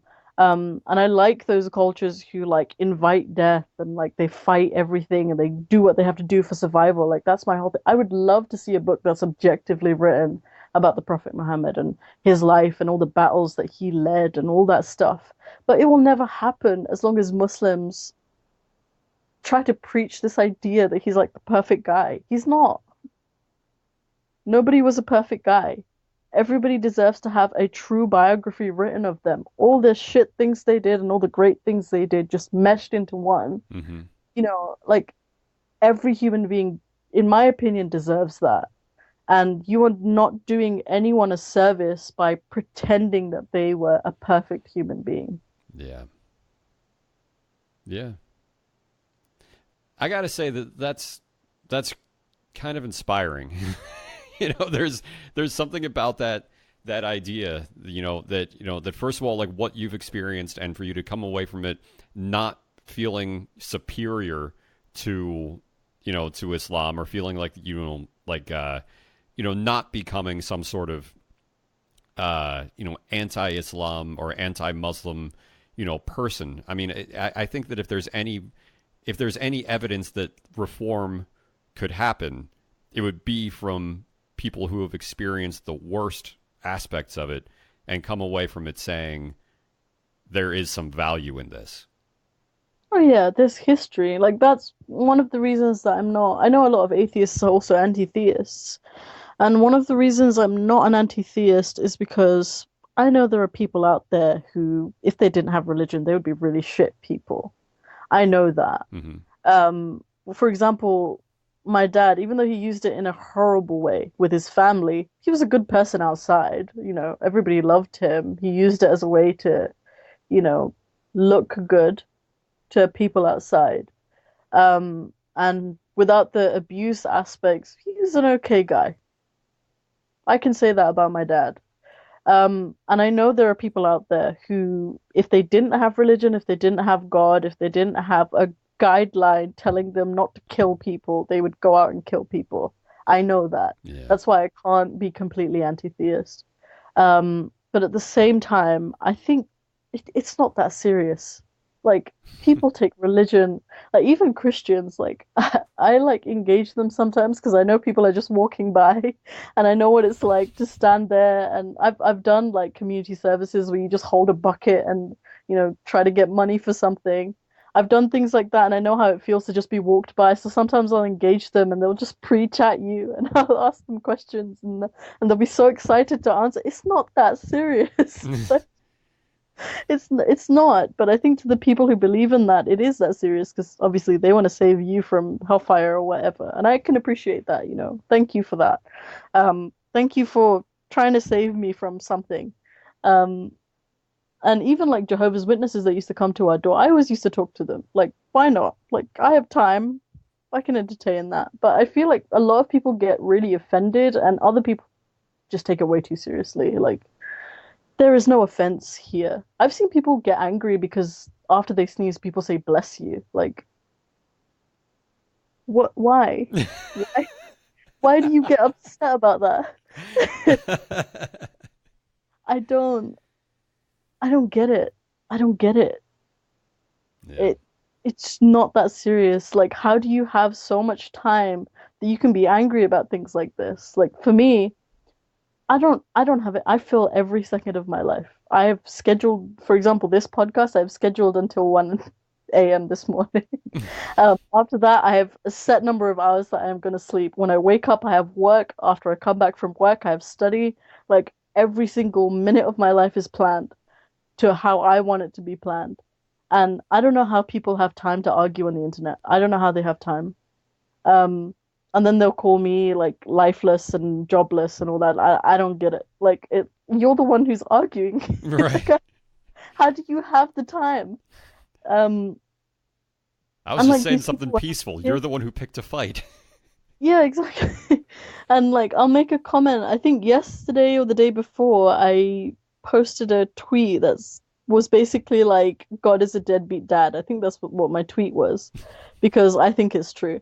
And there were like a lot of people who just came out of the woodwork and were like, "Well, how would you govern the world?" And I was like, I don't know how you want me to respond. like, like I'll say that hellfire is not fair, and then they're like, "Oh, what would you give as a punishment for someone who did this?" And I was like, "I don't know, dude. I just don't think hell is, I don't think it's fair. Right. I don't know what you want me to say. Like, do you want me to say that that guy deserves to go to hell? Fine, let him go to hell. I don't care. He's a hypothetical man anyway. Yeah, I don't care. I am giving my opinion. I don't need to be a philosopher to give my opinion on something. And philosophy annoys me. Like I've told you this probably. Philosophy makes me so angry because they use a lot of terms that I don't understand.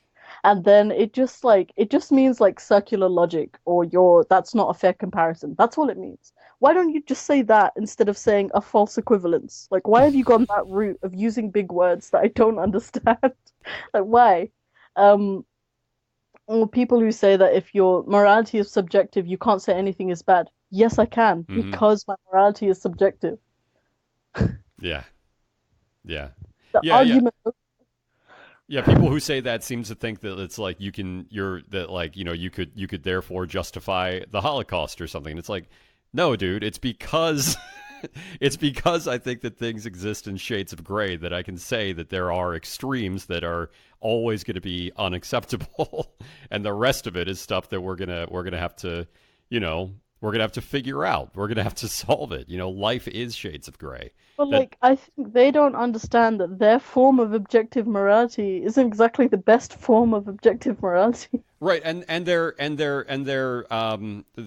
definition of objective is not objectivity. It's what they But believe.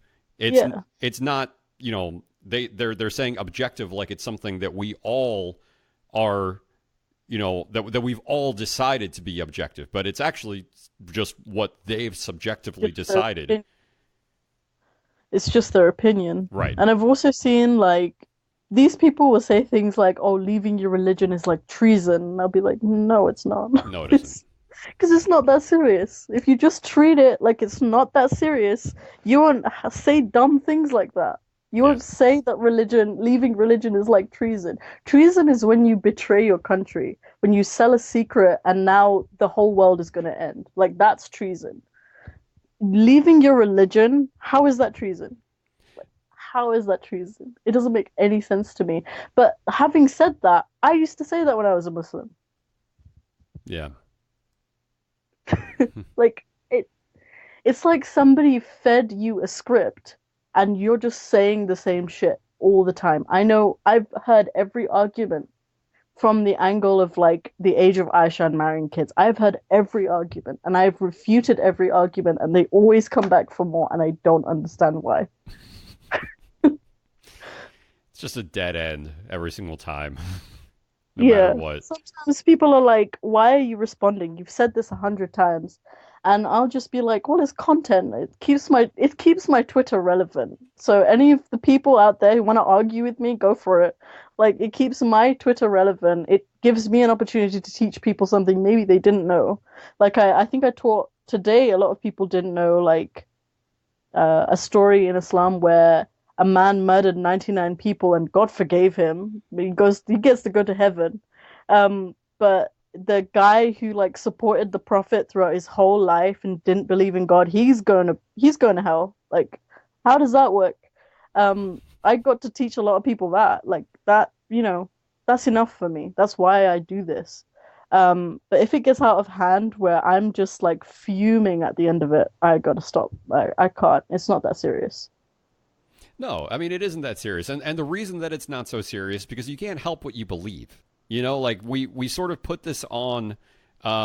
Religion is like the only thing out there that like if you don't believe it, then it's your fault. You know, like it's ridiculous. We don't do that with anything else in the entire world. You know, like there's this idea that like some people think that like you should believe because like what if it's correct? Like don't you at least want to go to heaven? Yeah, It it's that Pascal's wager. yeah. It's stupid. It is stupid No, because it's no, like I don't want to go to heaven. Fire at me. Like, I don't want to go there. I have questions. I want to talk to this man who created everything and put me in this circumstance. I have questions. Like, until he comes and talks to me, I will not accept your wager of let's just go to heaven. No. I've, like, first of all, I'm pretty sure that heaven that you're talking about has all my family members in it. I'm not going there. mhm. Second of all, like, I have prayed to that. I've spoken to that man for 20 years of my life, and he has not given me a single phone call. I am done. Like, I am done trying to get that, approval from God. It doesn't. It's It's like fishing in a bucket with nothing in it. That's what it is. That's what it is. Is there anything else that you wanted to say? Anything that you wanted to say to Muslims, to ex-Muslims, to just anybody listening, anybody questioning their faith, just anything that I didn't get a chance to ask about that, that you wanted to still be able to say? I don't know. I think not enough people in this world are open to new ideas. Like, even when I was a Muslim, I still wanted to know what other people thought. I still wanted to know what their opinions were. I used to have very open discussions with people about mainly homosexuality because, like I said, I didn't know what it was. So I would talk about that, and I would want to understand why people do it. And maybe not everybody's like me that they want to understand why people do things. They just see what they see, and they pass a judgment on that. And I don't think that's beyond things that humans do. People judge people. Whether or not we like it, it happens. Whether or not you consider yourself a very non-biased person, everybody judges people. And I think maybe take those judgments and ask questions. That's all I'm saying. Whether you're an ex-Muslim, whether you're a Muslim, whether you're a non-Muslim, whether you're a liberal, whether you're a conservative, whether you're an alien from outer space, you have judgments. Challenge them. Just ask some questions. You might find things that you agree with. You might find things that, you can go home and think about. Not everything has to be black and white. I know a lot of people think everything's in black and white, really. But like throughout my entire life, my entire experience with everything, I've always seen everything as a gray. Um, take that as for what you will, take that for negativity, take that for pessimism, whatever you want to take that as. I've always seen everything as a gray. Everybody does things for a reason. Um, and you shouldn't make a judgment on somebody based on your preconceived notion. You should make a judgment on somebody based on what they say they've done something for. That's it. That's my only message. That's the only thing I want to put into the world. It's a good message. It is. Yeah. Faye opened up a few different things worth reflecting on, but I want to sign off by stating and then emphasizing one vital truth. Abuse is never your fault. Whether it's emotional, sexual, or physical, you didn't do anything to ask for it. Even if you can look back and see that you did something to warrant anger, you still haven't invited abuse. A healthy relationship is one in which the people in the relationship talk about it when one of them does something anger-inducing. Religion, culture, and upbringing don't justify abuse, no matter how many people say they do. And the trope that kids need to be hit in order to toughen them up is outdated and incorrect. If you really need another reason not to abuse your kids, there's a link in the description to a study carried out by the Center for Disease Control and Prevention that details the devastating effects of abuse on a child and the adults who were abused children, including increased risk of chronic diseases and risky behavior, and staggering risk of psychiatric disorders, all of which even have a negative economic impact on society. So you're not only weakening your kid, you're weakening your country. Faye is obviously not weak. And though I never experienced the extremes that she did, I understand looking back and knowing that some personality aspect would be totally different if a horrible thing, or a series of horrible things, had never occurred. The empathy and strength of character that it breeds in some is a phenomenon that gives me hope for humanity, that there are some among us that are defined by their experiences as well as what they do for others, without sacrificing their well-being, thus standing as shining examples of what can be, for those they recognize as having experienced trauma. Faye and I spoke for a while more about things completely unrelated to any of this, like music, comedy, and my having worked at Hot Topic in high school, and very much looking the part at the time. It was an important reminder that not only is there life after religion and abuse, but there is life after the phase you would call the life after religion and abuse. By that I mean, it is possible to reach the point past healing and recovery, and to just live. There's a lot worth talking about in the world, and we'll go through most of it. But we're going to make a point to consciously talk about things that aren't so heavy as well, both in an effort to normalize what is taboo, and to recognize that there are vast quantities of good in the world. Thank you for listening. If you've enjoyed this episode, please leave 5 stars and a written review. The written reviews help to move the show up the charts. More importantly, though, share the show with someone you trust. For immediate updates and discussions, follow the show on Twitter at OutFoldPodcast. Special thanks to Faye for approving all of this conversation being shared, and once again for accepting the invitation to be my co-host. Logo and artwork by my wife. Production by my wife and I. All music by me. See you next week. This has been Out of the Fold.